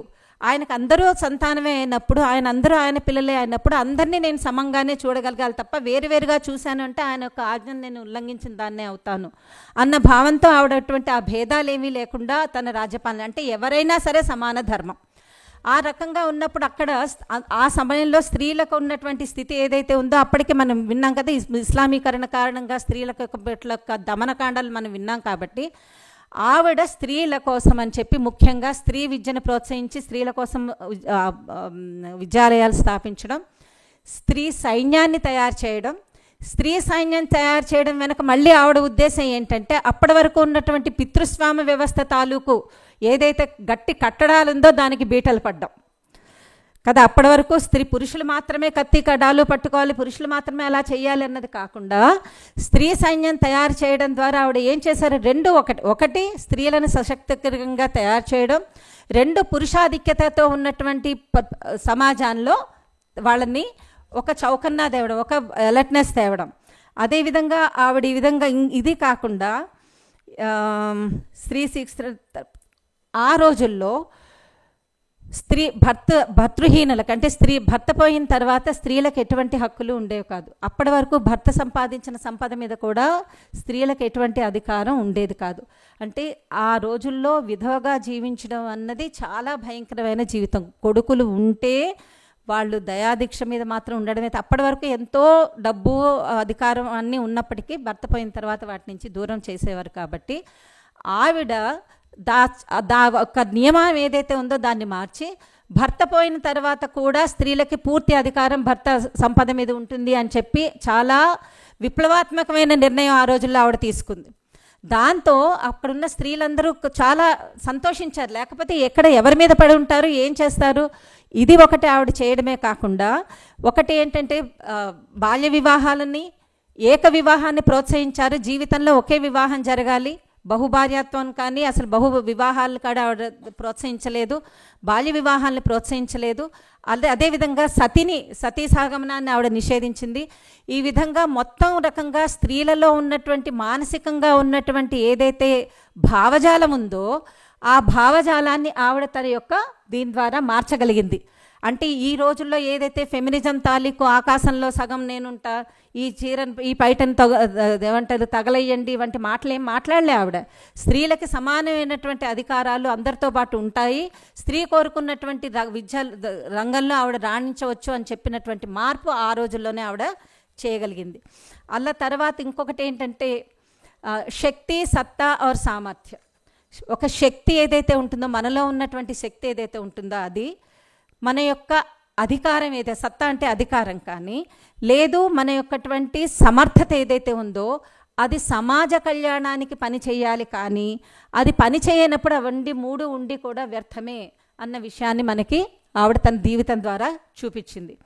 అదేవిధంగా ఇప్పుడు ఈ విధంగా సమాజంలో ఉన్నటువంటి, అంటే ఆవిడ దగ్గరికి వచ్చిన తర్వాత అందరూ సమానమే, ఎవరు ఏ రకమైనటువంటి వయోభేదం కానీ ధర్మభేదం కానీ వర్గభేదాలు కానీ లేవు అన్న విషయం ఆవిడ యొక్క సామాజికమైనటువంటి మార్పుల వల్ల తెలుసుకున్న తర్వాత నెక్స్ట్ వచ్చిందంటే ఆర్థికమైనటువంటి పరిపుష్టి ఏ విధంగా చేయగలిగింది ఆవిడ సమాజానికి.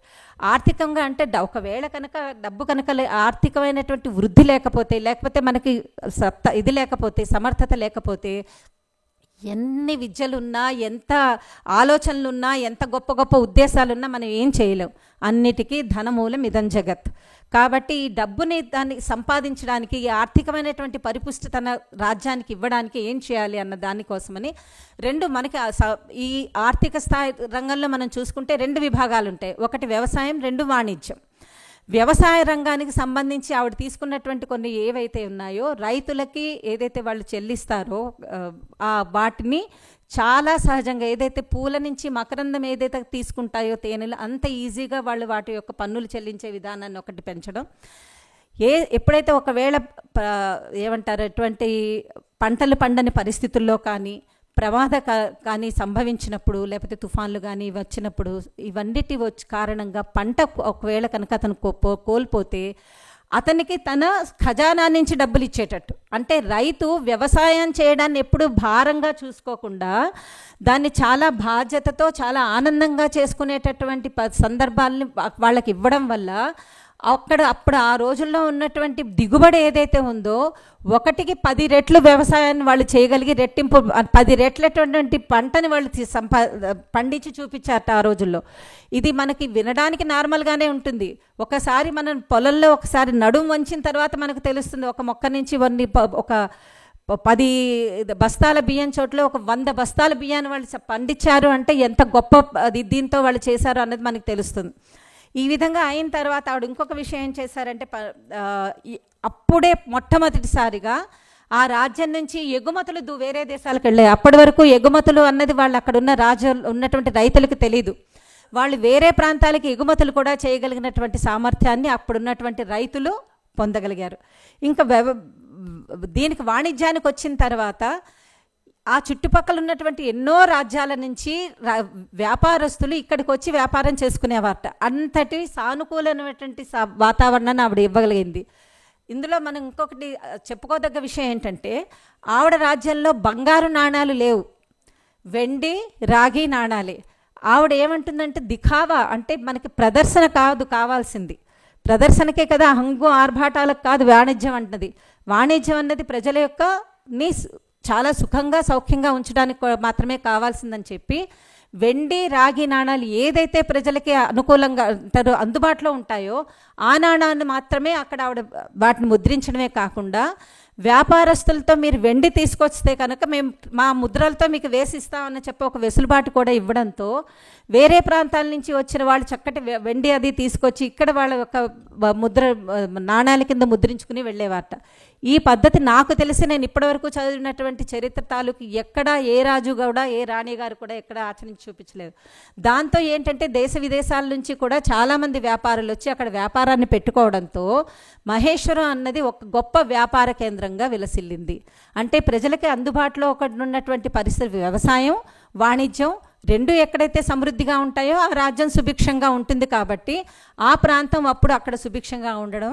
అలాగే గుజరాత్ నుంచి చీరలు వగేరా, మహేశ్వరం చీరలు అన్నది గుజరాత్ నుంచి తీసుకొచ్చిన వాళ్ళతో ఆవిడ మొదలుపెట్టడం. అదేవిధంగా రకరకాల వ్యవసాయాలు ఏవైతే ఉన్నాయో కుటీర పరిశ్రమలు వాళ్ళందరినీ అక్కడ రాజ్యానికి పిలిపించి అక్కడ వాళ్ళకి చక్కటి అందుబాటులో ఉన్నటువంటి సౌకర్యాలు కలిగించడం ద్వారా అక్కడ కళలు, పరిశ్రమలు, వ్యవసాయం ఈ ముప్పేటలాగా ఇవన్నిటినీ కూడా వృద్ధిలోకి ఆవిడ తీసుకురాగలిగింది. అంత గొప్ప ఆలోచన సరళి ఉన్నటువంటి అహల్యాబాయికి ఇది తర్వాత వచ్చిందంటే రాజనీతి విషయంలో ఆవిడకి అసలు అంత గొప్ప రాజకీయ పరిణితి ఎలా సంపాదించారు అన్నది చాలా ఆశ్చర్యకరమైన విషయం అనిపిస్తుంటుంది. ఆవిడ ఇందాకనే మనం ఒకటి చెప్పుకున్నాం, ఆవిడ ఉత్తరం రాసింది ఆవిడ విధంగా స్త్రీ సైన్యాన్ని తయారు చేయడం ద్వారా ఆవిడ విధంగా చేయడం వల్ల ఆయన వెళ్ళిపోయాడు అని. అలాగే కొంతమంది రాజులకి వ్యక్తిగతంగా ఆవిడ కొన్ని బహుమానాలు పంపించడం, వాళ్ళకి అవసరమైనప్పుడు చేయబదులుగా డబ్బులు ఇవ్వడం, కొంతమంది వాళ్ళు వెనక్కి ఇవ్వరు అని తెలిసినా కూడా డబ్బు ఇవ్వడం. దీని కారణంగా ఏమైంది, తర్వాత వాళ్ళతో మనకి నేను ఒకళ్ళ నుంచి డబ్బు తీసుకున్న తర్వాత, ఒకళ్ళ నుంచి సహాయం పొందిన తర్వాత వాళ్ళ మీదకి నేను యుద్ధాన్ని ఎలా ప్రకటించను కదా. ఎందుకని అంటే వాళ్ళతో నేను రుణపడి ఉన్నాను ఎంతో, కాబట్టి వాళ్ళ మీద నేను ఈ విధంగా ఎవరైతే ఇవ్వలేరు అన్న పరిస్థితిలో ఉన్న వాళ్ళకు కూడా చేసి తను ఉన్నటువంటి చుట్టూ వాతావరణాన్ని ఆవిడ ఎప్పుడూ కూడా ప్రశాంతంగా యుద్ధాలు లేకుండా చేయడం వల్ల చాలా కాలం ఆ రాజ్యం సుభిక్షంగా యుద్ధరహితంగా ఉండగలిగింది. అలాగే కష్టాలు ఏవైతే ఉన్నాయో అవి తనవే, ఏవైతే కష్టాలు పడిందో కష్టాలవే తనకే తప్ప ప్రజలకు కాదు అన్నది ఆవిడ భావన. ఇది ఎంత గొప్ప విషయం మీరు ఆలోచించండి. మనం చాలా సహజంగా తీసేసుకుంటాం, కానీ ఈ కష్టం ఒక రాణిగా ఇది ఈ రాణిగా కూడా ఆవిడ ఎప్పుడూ అనుకోలేదు. ఆవిడ ఎప్పుడు నేను ఇది ప్రభు సేవకురాలుగానే అనుకున్నాను అంది. ప్రభు సేవకురాలుగానే నేను ఈ రాజ్యాన్ని పరిపాలిస్తున్నాను అనగానే మీకు ఇంకొక ఆభాస అవ్వాలి. ఏమైంది, చౌకీదార్ గారు గుర్తొచ్చారా మీ అందరికీ? చౌకీదార్ కో భూల్ జానే సే కైసా, తాలియా మారియేనా.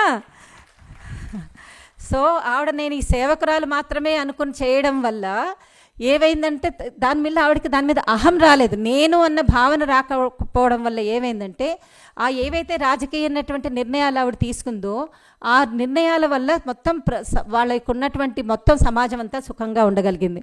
ఇందులో ఆవిడ ఇంకా చేసినటువంటి మిత్ర సంబంధాలు అంటే ఎంత ఆశ్చర్యకరం అంటే మన గైక్వాయిడ్లు, పేష్వాలు, వీళ్ళతో పాటు కింద నిజాంతో కూడా ఆవిడ అటువంటి సంబంధాలు, దౌత్య సంబంధాలు నిలబడమే కాకుండా వాళ్ళ దగ్గర ఇక్కడ కూడా రాజదూతల్ని పెట్టింది. అంటే ఏంటంటే వాళ్ళ సంబంధించినటువంటి వాళ్ళు కొంతమంది తన రాజ్యంలోనూ, అలాగే అంబాసిడర్స్ అని మనం ఇప్పుడు ఈ రోజుల్లో అంటున్నాం కదా, తన రాజ్యానికి సంబంధించిన వాళ్ళు వాళ్ళ దాంట్లో ఉండడం వల్ల ఈ తెలియకుండా యుద్ధ ప్రయత్నాలు చేస్తున్నారు, ఈ విధంగా ఆక్రమణ చేసే ప్రయత్నాలు చేస్తున్నారు అన్న విషయం ఇంకా సంబంధమే లేదు. ఎందుకంటే ప్రతి విషయం వాళ్ళకి తెలుస్తూనే ఉంటుంది.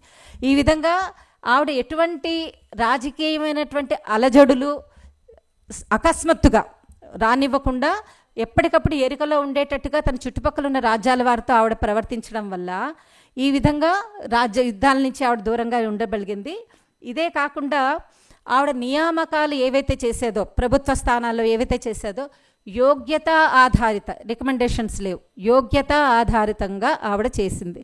ఎంత గొప్ప విషయం ఈ సందర్భంలో మనం గుర్తు చేసుకోవాలి అంటే, ఆ రోజుల్లో మనకి దగ్గులు, పిండారీలు అని వింటాం, మనం కథల్లో చదివేవాళ్ళం కదా. అంటే బందిపోట్లు లాంటి వాళ్ళు అనమాట. వాళ్ళు ఇక్కడున్న లోకల్గా ఉన్నటువంటి వాళ్ళతో కలిసి చాలా అలజడులు వాళ్ళ మీద ఆ రాజ్యంలో సృష్టిస్తే ఆవిడ మొత్తం అక్కడ ఉన్నటువంటి రాజపూతుల్ని, క్షత్రియుల్ని అందరినీ పిలిచి ఒక విన్నపం చేసుకుంది ఆవిడ. మీలో ఎవరైనా సరే వీళ్ళందరినీ అదుపులోకి తీసుకోగలిగితే, ఎవరైతే ఈ సమస్య నుంచి ప్రజల్ని దూరం చేయగలిగితే వారికి నా కూతురైనటువంటి ముక్తాబాయిని ఇచ్చి పెళ్లి చేస్తాను అంది ఆవిడ. అంటే ఒక రకంగా స్వయంవరం కదా. ఏంటి దాని కింద ఆవిడ ఏం పెట్టింది, వాళ్ళ వ్యక్తిగతమైన బలాల్ని వాటిని కాదు, సమాజానికి పీడగా ఉన్నటువంటి, సమాజానికి ఇబ్బందిగా ఉన్నటువంటి వీళ్ళ నుంచి సమాజాన్ని రక్షించే కలక మేము వివాహం చేస్తాను అంటే, అదేవిధంగా ఆవిడ ఒక వ్యక్తి ఎవరైతే చాలా సాధారణమైనటువంటి ఒక సైనికుడి కిందే అనుకోండి, ఆయన యశ్వంతరావు అనే అతను ముందరకొచ్చి ఆ విధంగా సమాజం నుంచి వాళ్ళందరినీ చేసి మొత్తాన్ని వాళ్ళని అదుపులో తీసుకున్న తర్వాత మాట తప్పకుండా అతను ఒక సాధారణమైన సైనికుడే అతని మతం ఏంటి, అతని కులం ఏంటి, అతను నా స్థాయికి తగ్గవాడా అని చూడలేదు. ఇచ్చిన మాట ప్రకారం తన కూతుర్నిచ్చి ఆవిడ వాళ్ళకి పెళ్లి చేసింది. అంటే ఆ నిబద్ధత ఏదైతే ఉందో, ఆ నిజాయితీ ఏమైతే ఉందో, ఆ మూల్యాలు విలువలు ఏవైతే ఉన్నాయో ఆవిడ ఎటువంటి సందర్భంలోనూ కూడా పోగొట్టుకోలేదు. మళ్ళీ తిరిగి చెప్పాల్సిన విషయం ఏంటంటే తన వ్యక్తిగతమైనటువంటి నిర్ణయాలను కూడా ఆవిడ సమాజం యొక్క మేలు కోసమే ఉపయోగించుకుంది తప్ప తన స్వార్థం కోసం ఎప్పుడు ఆవిడ ఉపయోగించుకోలేదు. ఇంక ఇదే విధంగా ఈ విధంగా చేసిన తర్వాత సలహాలు కూడా అందరినీ అడిగేది ఆవిడ. మనకి రాముడి గురించి కూడా చెప్తారు ఈ గొప్ప విషయం. ఆయన అందరినీ అడిగేవాట సలహాలు. అడిగిన తర్వాత అన్నీ విన్న తర్వాత తను ఏది చేద్దాం అనుకున్నారో చేసేవారు. అంటే ఏంటి, ఆ అభిప్రాయం వినడం అన్నది నేనెందుకు వినాలి, నేను ఏదే నిర్ణయం తీసుకుంటాను, నేను పెద్దనన్నది ఆయనకి లేదుట రాముల వారికి. అదే వ్యవహారం ఇక్కడ మన అహల్యాబాయిలో కూడా చూస్తాం. ఈ విధంగా అయిన తర్వాత నెక్స్ట్ న్యాయం విభాగం. న్యాయం ఈ రోజుల్లో మనం చూస్తున్నాం కదా, చాలా ఇబ్బందులు పడుతున్నాం, వార్తలు వినడానికే చాలా కష్టంగా ఉంది మనకి. సో న్యాయ విభాగం ఎప్పుడైతే సక్రియంగా పనిచేస్తుందో అప్పుడు సమాజంలో సగం బెంగలుండవు. దీనికి ఉదాహరణ ఆవిడ న్యాయం ఎప్పుడూ కూడా నిష్పక్షపాతంగాను కఠోరంగానూ ఉండేదిట. న్యాయం ఎలా ఉండాలి, నిష్పక్షపాతం, ఇందులో పక్షపాతం ఏం లేదు, నీ భేదాలు ఏం లేవు. దీనికి ఉదాహరణగా ఒక సంఘటన ఈ రోజు కూడా అక్కడ చెప్పుకుంటూ ఉంటారు. అక్కడ దానికి సంబంధించినటువంటి చిహ్నాలు, దానికి సంబంధించినటువంటి బజార్లు ఇప్పటికి కూడా ఉన్నాయి. ఒకరోజు మనం ముందరే చెప్పుకున్న ఆయన కొడుకైనటువంటి మాలారావు ఏవైతే ఉన్నాడో అతను కొద్దిగా దుడుకు మనిషి. ఒకరోజు ఈవిడ అహల్యాబాయి బజార్లోకి వెళ్ళినప్పుడు అక్కడ ఒక దూడ చనిపోయి కనిపించింది. దాని తల్లి అయినటువంటి గోమాత దాన్ని అలా దీనంగా చూస్తోందిట. ఈ దూడ చనిపోయిన దృశ్యాన్ని చూసేసరికి ఆవిడకి అర్థమైపోయింది ఇదేదో రథం కింద పడి చనిపోయిన సందర్భం వచ్చింది, ఎవరో దీన్ని తమ రథం కింద చంపేశారు అని. అది యాక్సిడెంట్ అవ్వచ్చు, ప్రమాదం అవ్వచ్చు, కానీ ప్రమాదం ఇది కారణం ఇది. వెంటనే అక్కడున్న బజార్లో ఉన్న వాళ్ళని ఆవిడ అడిగింది, ఎవరు వచ్చారు ఇక్కడికి? రాజకుమారుడు అయినటువంటి అతనే వచ్చాడు. ఆవిడ వెంటనే కోపంతో రాజమహల్కి తిరిగి వెళ్ళిపోయి అతని భార్య అంటే తన కోడల్ని పిలిచి ఒక ప్రశ్న అడిగింట, అమ్మ తల్లి ముందర బిడ్డను చంపిన వాడికి ఎటువంటి శిక్ష వేయాలి? తల్లి ముందర బిడ్డను చంపిన వాడికి ఎటువంటి శిక్ష వేయాలి అంటే మరణదండన అందిట కోడలు. సరే అయితే నా కొడుకు తప్పు చేశాడు, నేనేం చేయను, మరణదండన విధించండి అంది. ఎంత గొప్ప అత్తగారో అంత గొప్ప కోడలు. 3 తరాలు మనం చూస్తే కనుక అహల్యాబాయి అత్తగారు, అహల్యాబాయి ఆవిడ కోడలు కూడా అద్భుతమైన నారీమణులు. వెంటనే ఆవిడ కొడుకుని తీసుకురమ్మంది, బంధించేసి ఆవిడ నేల మీద పడేసి చెప్పింది ఇతనికి మరణదండను విధించాలి, రథం తోలేమంది అతని మీద. ఏ విధంగా అయితే అతను లేగదూడ మీద రథాన్ని తీసుకుని వెళ్ళాడో అదేవిధంగా రథం నడపమంది. ఎవరు నడుపుతారు? రాజకుమారుడు. ఎంత అయినా ఆజ్ఞ ఇచ్చినా ఎవరు కూడా ముందుకు రాలేదుట. అప్పుడు ఆవిడే స్వయంగా రథం ఎక్కి నడపడానికి సిద్ధపడిపోయింట. ఆవిడ రథం నడుపుతూ ఉంటే ఆ గోమాత వచ్చి మధ్యలో నుంచుందిట. మళ్ళీ దాన్ని బలవంతంగా దాన్ని పక్కకు పెట్టి మళ్ళీ ఈవిడ నడపడానికి ప్రయత్నిస్తే మళ్ళీ గోమాత. ఈ విధంగా 7-8 సార్లు ఈ విధంగా ఆవిడ ప్రయత్నం చేయడము, గోమాత అడ్డం పడ్డంతో అప్పుడు మంత్రులందరూ అన్నట్టు, అమ్మ తన బాధ ఏదైతే ఉందో అది ఇంకో తల్లి పడకూడదు అని ఆ గోమాత కోరుకుంటోంది, ఆవిడ కోరికను నువ్వు మన్నించాది తల్లిగా అన్నారు. ఆ విధంగా ఆ కొడుకు అతను రక్షించబడ్డాడు అప్పటికి. అదేవిధంగా మనం చూస్తే కనుక ఆవిడ యొక్క మంత్రి అయినటువంటి తుకోజీరావు, ఆయన కూడా చాలా నిబద్ధత కలిగినటువంటి మంత్రి కాదు, సైన్యాధిపతి. చాలా నిబద్ధతతో ఆవిడతో అన్ని యుద్ధాలలో పాల్గొన్నవాడు. అతని కొడుకు ఒకసారి ఏదైతే ఉందో అతని యొక్క ప్రవర్తన సరిగా లేకపోవడంతో అతన్ని ఆవిడ జైల్లో పెట్టేసింది. రాజుగారు అతను అన్నాడు, అమ్మ నా కొడుకు ఒక్కగానొక్క కొడుకు అన్నట్టు అంత సైన్యాధిపతి, న్యాయం ముందర అందరూ సమానమే అందిట ఆవిడ. ఇది ఆవిడ యొక్క గొప్పతనం. ఇవి కాక ఆవిడ న్యాయ వ్యవస్థలో కూడా గ్రామ స్థాయి నుంచి మొదట ఏదైతే ఎవరికైనా న్యాయం కావాలంటే గ్రామ స్థాయిలో అక్కడ ఉన్నటువంటి పంచాయతీలో అడగడం, నెక్స్ట్ దాని తర్వాత తాలూకా స్థాయి, తర్వాత మంత్రి వరకు వాళ్ళు రావడం. ఈ 3 స్థాయిల్లో కూడా న్యాయం వాళ్ళకి సరిగ్గా అనిపించకపోతే ఆవిడ యొక్క మహల్ బయట ఒక గంట ఉండేదిట, ధర్మగంట, న్యాయగంట. ఆ గంటను మోగిస్తే స్వయంగా ఆవిడే వచ్చి దాని యొక్క నిర్ణయాలు తీసుకునేదిట. అంటే న్యాయం అన్నది ఏదైతే ఉందో అందరికీ కూడా అందుబాటులో ఉండడానికి వీలుగా, ఎక్కడైతే అంటే నీకు అన్యాయం జరిగింది అని తెలిస్తే నువ్వు మహారాణి గారి దగ్గరకు కూడా వెళ్ళి నీ న్యాయాన్ని పొందగలిగినటువంటి అందరికీ తెలిసిన విషయం కదా. ఆవిడ దగ్గర ఎటువంటి పక్షపాతం ఉండదు కాబట్టి న్యాయం అక్కడ జరిగి తీరుతుందన్న నమ్మకంతో అక్కడి వరకు వెళ్ళడం అన్నటువంటి ఇది ఏదైతే చేసిందో దాంతో ఆవిడ రాజ్యంలో ఉన్నటువంటి చాలా మటుకు అరాచకాలు, అన్యాయాలు కట్టుబడిపోయాయి. ఎందుకంటే ఆవిడ కత్తి ముందర, ఆవిడ నిర్ణయం ముందర ఎవరైనా సరే తల ఉంచాల్సిందే. ఇటువంటి న్యాయ వ్యవస్థను కూడా వాటి చాలా పటిష్టంగా చేయడం. ఆ తర్వాత ధర్మం, ఇందాక ఆవిడన్నారు మనకి ఏవైతే ఉన్నాయో పురుషార్థాలలో ముఖ్య ధర్మం. అయితే ఆవిడ గొప్ప శివభక్తురాలు.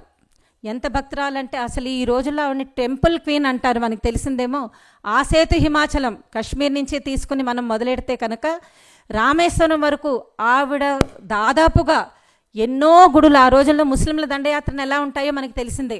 వాళ్ళ ముందర ఏ విధంగా అయితే ఆలయాలని ధ్వంసం చేసేసేవారో ఆ ఆలయాలన్నింటినీ జీర్ణోద్ధారణ చేయడం. జీర్ణోద్ధారణ అంటే వాటిని చేయడం. ఇప్పుడు మన కాశీలో మనం చూసుకుంటున్నాం, అయోధ్యలో చూసాము. మన మోదీ గారు అహల్యాబాయి ఆవిడ పెట్టిన తర్వాతే మన అందరికీ ఆవిడ మీద ఇంకా గొప్ప పరిచయం తెలిసింది. ఆవిడంత గొప్పతనం అంత గొప్పతనం కాదు ఆవిడ. మొత్తం మీరు ఆలోచించండి, ఆ రోజుల్లో అక్కడ దాదాపుగా కాశ్మీర్ నుంచి, కేదార్నాథ్ నుంచి మొదలెట్టి ఇక్కడ వరకు మనకి రామేశ్వరం వరకు కూడా ఆవిడ ఎన్ని అయితే దాదాపు 200 దేవాలయాలను ఆవిడ పునరుద్ధరించడమే కాకుండా ఆ దేవాలయాల నిర్వహణకి బాగా వేదము పాండిత్యం ఉన్న వాళ్ళని పెట్టి పూజా విధానాలన్నీ జరిగేటట్టు, అదేవిధంగా అక్కడ ఎవరైతే ఈ నేర్చుకోవడానికి వస్తారో ధర్మ సందేహాలు కలిగిన వాళ్ళు ఉంటారో ఆ సందేహ నివృత్తి కోసం వాళ్ళకి ఏర్పాటు చేయడం. ఇది కాకుండా నిత్య ధూపదీప నైవేద్యాల కోసమని ఏర్పాటు చేయడం. ఇది కాకుండా ఆ దేవాలయాల్లో భోజనాలు వగైరా వాటి కోసమని ఏర్పాట్లు చేయడం. అంటే కేవలం గుడి కట్టాను ప్రారంభం చేశాను కాదు, ఇన్ని గుడులకు ఆవిడ ఇవన్నీ కూడా చేసింది. ఎక్కడ ఆవిడ తన ప్రజాధనాన్ని ఎక్కడ ఉపయోగించలేదు. ఆవిడకి రాణిగా వచ్చేటటువంటి ఏదైతే ఆదాయం ఉంటుందో ఆ ఆదాయాన్ని ఆవిడ దీనికి ఉపయోగించింది. అయితే ఆశ్చర్యం అయితే మన అనొచ్చు, ఆవిడకంటే వ్యక్తిగతమైనటువంటి ఏమి అవసరాలు లేవా? ఆవిడ ఎంత నిరాడంబరమైన జీవితం గడిపిందంటే ఆవిడ ఎక్కడ ఆభరణాలు ఎప్పుడు తన జీవితకాలంలో ఎప్పుడు ఆభరణాలు ధరించలేదుట.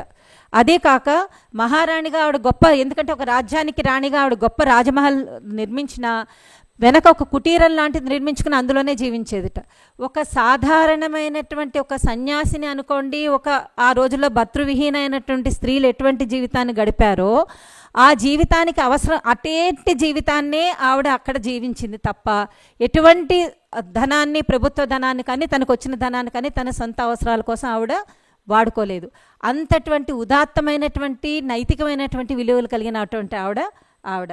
అలాగే ఆవిడ ఇంకొక ఈ ధర్మ విషయంలో వచ్చిన విషయం ఏంటంటే సర్వధర్మ సంభావన. ఏంటంటే అన్ని ధర్మాలు సమానమే. ఆవిడ ఇంకా గొప్ప విషయంగా ఈ రోజుల్లో కమ్యూనిస్టులు వాళ్ళు చెప్తారు కానీ మతం అన్నది వ్యక్తిగతం అన్నది ఆవిడ ఆ రోజుల్లోనే చెప్పింది. మతం కేవలం వ్యక్తిగతం, ఇది రాణికి ధర్మం ఉంటుంది కానీ రాజ్యానికి ధర్మం ఉండదు. అంటే ఒక రాజ్యానికి ఇదమిద్దంగా ఒక ధర్మం ప్రకారం నడవాలని లేదు. రాణిగా వ్యక్తిగతంగా నేను శైవ భక్తురాల్ని, శివుడి భక్తురాల్ని, ధార్మికమైన సనాతన ధర్మాన్ని చేస్తున్నానని చెప్పి, కాబట్టి ఆవిడ దగ్గరికి అప్పటికి ఆల్రెడీ ఇస్లామీకరణ అంతిమ దశ కాబట్టి ముస్లింలు వాళ్ళందరూ వచ్చినా కూడా ఏ విధంగా దేవాలయాల నిర్మాణానికి ఆవిడ ఇతోదిక సహాయం చేసిందో అలాగే అక్కడ ఉన్నటువంటి మసీదుల నిర్మాణానికి కూడా ఆవిడ చేసిందిట. ఈ విధంగా ఆవిడ చేయడం కాకుండా మనం గుర్తుంది, మనకి సోమనాథ్ ఆలయం గుర్తుంది కదా, గజనీ చేసినటువంటి సోమనాథ్ విధ్వంసం నుంచి మొదలుపెట్టి ఔరంగజేబు కాశీ విధ్వంసం వరకు ఎన్ని ఆలయాలు విధ్వంసం అయ్యాయో అన్నిటినీ ఆవిడ తిరిగి నిర్మించగలిగింది ఆవిడ. అలాగే ఇంక మనకి తెలిసిందే అయోధ్యలో మనం విన్న గయా, ఎక్కడ అసలు శ్రీశైలం, మన శ్రీశైలం ఎక్కడికి వెళ్ళినా కూడా ఆవిడ చెయ్యి పడని, ఆవిడతో మళ్ళీ తిరిగి నిర్మించబడని గుడులు దాదాపుగా ఆ రోజుల్లో లేవు. అలాగే ఇంకొకటి ఏం చేసిందంటే గంగోత్రి నుంచి గంగా జలాన్ని అన్ని ఆలయాలకి పంపించేదిట. అంటే మనకి గంగా అన్నది చాలా పవిత్రమైన నది, గంగా జలంతో అభిషేకం అన్నది చాలా గొప్ప విషయం. కాబట్టి దేశం మొత్తంలో ఉన్నటువంటి ఆవిడ ఎటువంటి ఏ దేవాలయాలను అయితే ఆవిడ తిరిగి పునర్నిర్మించిందో అన్ని దేవాలయాలకి తిరిగి గంగోత్రి నుంచి గంగా జలాన్ని ప్రతి సందర్భంలోనూ ఆవిడ పంపిస్తూ ఉండేదిట. అలాగే సత్రాలు నిర్మించింది. నదులలో, పుణ్య నదులలో స్నానం చేయడానికి ఘాట్ల నిర్మాణం ఆవిడ మొదలెట్టింది. ఘాట్ల నిర్మించడంతో ఏమవుతుందంటే నది స్నానం అన్నది ఆ ప్రజలకు చాలా అందుబాటులోకి రావడం, అది వాళ్ళ యొక్క ఒక పుణ్య కార్యక్రమాల్లో అది కూడా ఒక క్షేత్ర దర్శనం, నదీ స్నానం అన్నది ఏదైతే ఉందో వాళ్ళ జీవితంలో రావడానికి కారణమైన వాళ్ళలో అహల్యాబాయి ఒకరు. ఆ తర్వాత ఎంతో అలాగే బావులు, చెరువులు ఎన్నిటినో, ఎందుకంటే నీరు లేనిదే ఏమీ లేదు. మనకి మన ప్రవచనకారులు చెప్తారు, నీరు కాబట్టి నీరు అగ్ని నిప్పు, నీరు లేని చోట అసలు ధర్మం నిలబడదు అంటారు. ఎందుకంటే మనకి ప్రతిదీ నీటితోనే మొదలైంది. మన ఏ సంప్రోక్షణతో మొదలుపెట్టి ఏదైనా కూడా శుద్ధి కావాలంటే నీటిని అలా ముట్టుకుంటే మనం ఏమంటారు శుద్ధి పొందినట్టే లెక్క. కాబట్టి నదులు యొక్క ఏమంటారు బావులు, చెరువులు వీటిని తవ్వించడం వల్ల మొత్తం ఎక్కడా కూడా ఆ రోజుల్లో అసలు నీటి సమస్య లేకుండా పోయింది. ఈ సందర్భంగా ఒక చిన్న కథ నాకు గుర్తొచ్చింది. కొద్దిగా సమయం ఎక్కువ తీసుకుంటున్నాను అనుకోకపోతే చెప్తాను. యువాన్ సాంగ్ గురించి మనం విన్నాం కదా, చైనా రాయబారి. అతను వచ్చి ఒకసారి ఢిల్లీ రాజవీధుల్లో తిరుగుతూ ఉండగా ఒక దాహం వేసింట ఆయనకి. దాహం వేసి ఒక తలుపు తెరిచే ఉంది, తలుపు ముందు నుంచున్నట్టు ముఖద్వారం ముందు ఒక చంటి పిల్ల, ఒక చిన్న 5-6 ఏళ్ల పిల్లని బయటకు వచ్చిందిట. అమ్మ దాహంగా ఉంది, మంచినీళ్ళు కావాలి అన్నట్టు. ఆ పాపాయి అమ్మాయి ఆయన కూర్చోబెట్టి వెళ్ళి ఒక గ్లాసు నిండా చిక్కటి పాలు తీసుకొచ్చి ఇచ్చిందిట. ఆయన అన్నట్టు, అమ్మ పాలొద్దు నాకు దాహంగా ఉందన్నట. చిక్కటి మజ్జిగ తెచ్చి ఇచ్చిందిట. వద్దమ్మా నాకు దాహంగా ఉంది, మంచినీళ్ళు కావాలి అందిట. పళ్ళరసం తీసుకొచ్చింట 3వసారి. తీసుకురాగానే ఆయనకి ఇంకో కోపం వచ్చేసింది. అమ్మ నేను మంచినీళ్ళు అడుగుతున్నాను, ఇవన్నీ ఎందుకు ఇస్తున్నావు అంటే, అయ్యా మీరు భారతదేశంలో ఉన్నారు, భారతదేశంలో మంచినీళ్ళు తాగడానికి ఎవరి ముఖద్వారం దగ్గర ఎవరి గుమ్మం దగ్గర నిలవాల్సిన అవసరం లేదు. వీధి వీధికి చెరువులు, నదులు, బావులు మీకు చక్కటి మంచినీరు ఇవ్వడానికి రెడీగా ఉన్నాయి. ఈ విధంగా చేయడం అంటే మీరు మా దేశాన్ని అవమానం చేయడమే అందిట అమ్మాయి. ఎంతటి గొప్ప విషయం మీరు ఆలోచించుకోండి. ఇటువంటి భావజాలాన్ని ఆ రోజుల్లో ఉంది కాబట్టి దేశం ఆ రోజు విశ్వగురుపీఠంలో ఉండగలిగింది. ఈ విధంగా ఇంతే కాకుండా ఇంకా గొప్ప విషయం ఏంటంటే, కాశీలో బ్రహ్మపురి అనే ఒక కాలనీ ఆవిడ ఏర్పాటు చేసి అక్కడ లిఖిత ప్రతులు ఏవైతే గ్రంథాలు ఉన్నాయో వాటి మళ్ళీ తిరిగి ప్రతుల కింద తయారు చేసి మొత్తం అందరికీ పంపించడానికి వీలుగా ఏర్పాటు చేసింట. అక్కడ చర్చలు, గోష్ఠులు, విద్యాదానాలు ఇవన్నిటితో పాటు ఏవైతే గొప్ప గొప్ప గ్రంథాలు ఉన్నాయో వాటిని తిరిగి రాసి వాటిని మొత్తం దేశంలో ఇవ్వడానికి వీలుగా అక్కడ కొంతమందిని ఆవిడ ఏర్పాటు చేసింట. అంటే ధర్మం యొక్క ప్రచారానికి కూడా ఎటువంటి దేవాలయాలు ఎందుకు పనిచేయాలి అంటే, ఈ దేవాలయాలు యొక్క కారణంగానే, ఆ దేవాలయాల కారణంగానే సంస్కృతి నిలబడుతుంది. కాబట్టి ఇదే ప్రశ్న ఆవిడని కూడా ఎవరో అడిగారట, మీరు ఈ విధంగా ఒక దేశానికి రాణి అయ్యండి మీరు ధర్మానికి సంబంధించినటువంటి పనులు ఎందుకు చేస్తున్నారు అంటే, ధర్మం అనేది ఈ గుడుల యొక్క పునర్నిర్మాణం ఏదైతే ఉందో ఇది వ్యక్తిగతమైనటువంటి కార్యక్రమం కాదు. ఇది ప్రజలు ఈ రోజు ఉంటారు, రేపు వెళ్ళిపోతారు, కానీ సంస్కృతి అన్నది ఎప్పటికీ ఉంటుంది. దేవాలయాలు సనాతన సంప్రదాయంలో సనాతన భారతీయత సంస్కృతికి ప్రతిబింబాలు. కాబట్టి ఆ సంస్కృతి నిలబడాలి అంటే దేవాలయాలు నిలబడాలి. కాబట్టి నేను ఈ పని చేస్తున్నాను అందిట ఆవిడ. ఇది విషయం. ఈ విధంగా అదే కాకుండా ఆవిడ యొక్క తన యొక్క సంతకం చేసేటప్పుడు ఎక్కడా ఆవిడ పేరు లేకుండా ఉండేది కాదట. శివాజ్ఞ, శివపుత్రి, సేవకురాలు, ఈ విధమైన శివ ఇంతే తప్ప ఎక్కడా తన పేరు లేకుండా తన యొక్క భక్తిని ఆ విధంగా ఆవిడ చూపించుకోగలిగిందనమాట. ఇంకా నైతికమైన విషయాల దగ్గరికి వస్తే కనుక, అసలు నైతికం అంటే ఏంటి చెప్పండి. మన నీతి అన్నది ఈరోజు సమాజంలో మనకు ఏర్పడుతున్నటువంటి ఎన్నో వాటికి వ్యక్తిగతమైనటువంటి విలువలు కోల్పోవడమే. నైతిక జీవితాన్ని నుంచి మనం పక్కకు తొలగిపోయి, ఏదన్నా చాలా సహజంగా అబద్ధాలు ఆడడం సహజం, ఎవడో కొట్టేసాడు సహజం, ఏదో చేసేసాడు, అన్నీ సహజం అనే స్థితికి మనం వచ్చేసాం. కానీ నైతిక విలువలు ఎప్పుడైతే సమాజంలోంచి వెళ్ళిపోతాయో అక్కడ పశు ప్రవృత్తి రేగిపోతుంది. అప్పుడు మనిషికి పశువుకి తేడా ఏమీ ఉండదు. కాబట్టి అటువంటి నైతికమైనటువంటి ఆవిడ యొక్క జీవితాన్ని కనుక మనం చూసుకుంటే, ఇప్పుడే చూసుకున్నాం, నిజాయితీ గురించి చెప్పుకున్నాం, ధర్మపరాయణత్వం గురించి చేసుకున్నాం, ప్రజల కోసం అని చెప్పి ఆవిడ ఏ విధంగా జీవించింది, ఏ విధంగా తనకున్నటువంటి వ్యక్తిగతమైనటువంటి తను సతీ సంగమనం చేద్దాం అనుకున్నది కూడా తన యొక్క మామగారి యొక్క విషయాన్ని విని సమాజం పట్ల తన బాధ్యత కోసం ఏ విధంగా చేసింది, ఎక్కడా కూడా తన నీతి విలువలను ఎక్కడ వదలలేదు. ఇటువంటి సందర్భాలన్నీ మనం చూసుకున్నాం. అలాగే ఆవిడ నగలు ధరించలేదు, మహల్లో నివసించలేదు, చాలా సాధారణమైన వాటితోనే వేషభూషలతోనే ఆవిడ ఉండగలిగింది. అలా అని తన శౌర్యాన్ని పరాక్రమాన్ని ఎక్కడా పోగొట్టుకోలేదు.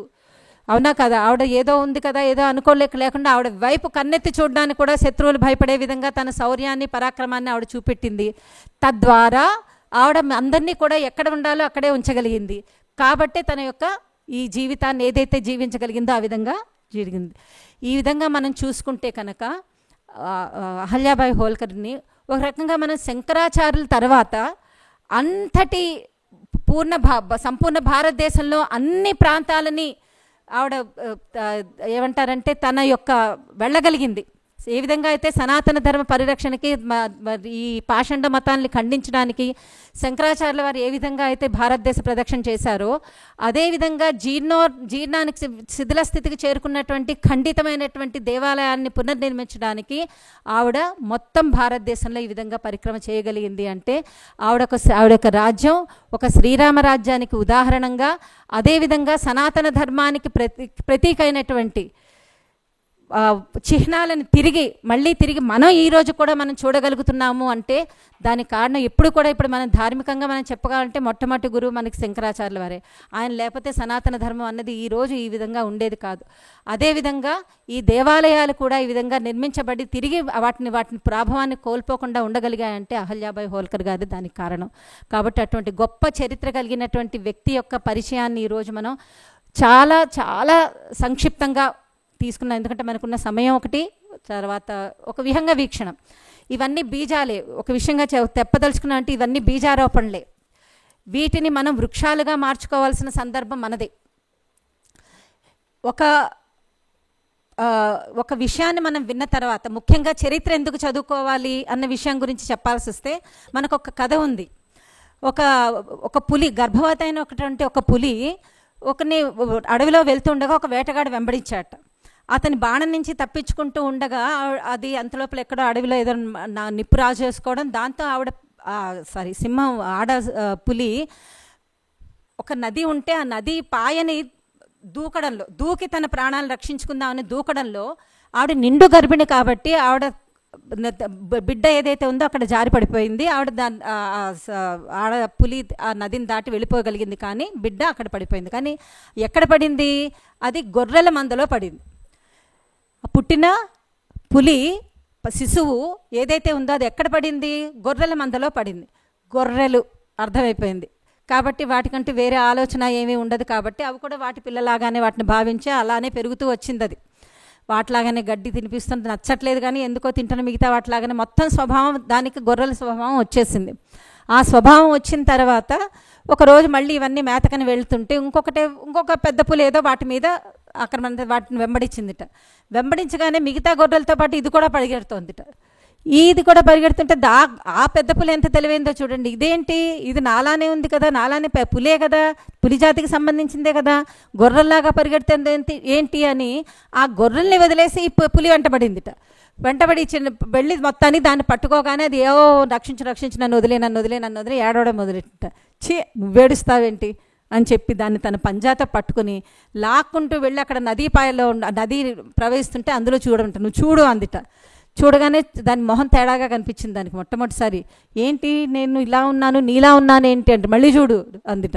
అవును, ఏంటి నీలాగా ఉన్నానేంటి అందుట. నువ్వు నాలాగా ఉండడం ఏంటి, నువ్వు నా జాతికి సంబంధించిన దానివే, నువ్వు గొర్రెని అనుకుంటున్నావు కానీ గొర్రె కాదమ్మా, నువ్వు పులివి అనగానే దాంట్లో ఆ పులి తాలూకు లక్షణాలు వచ్చేసాయట.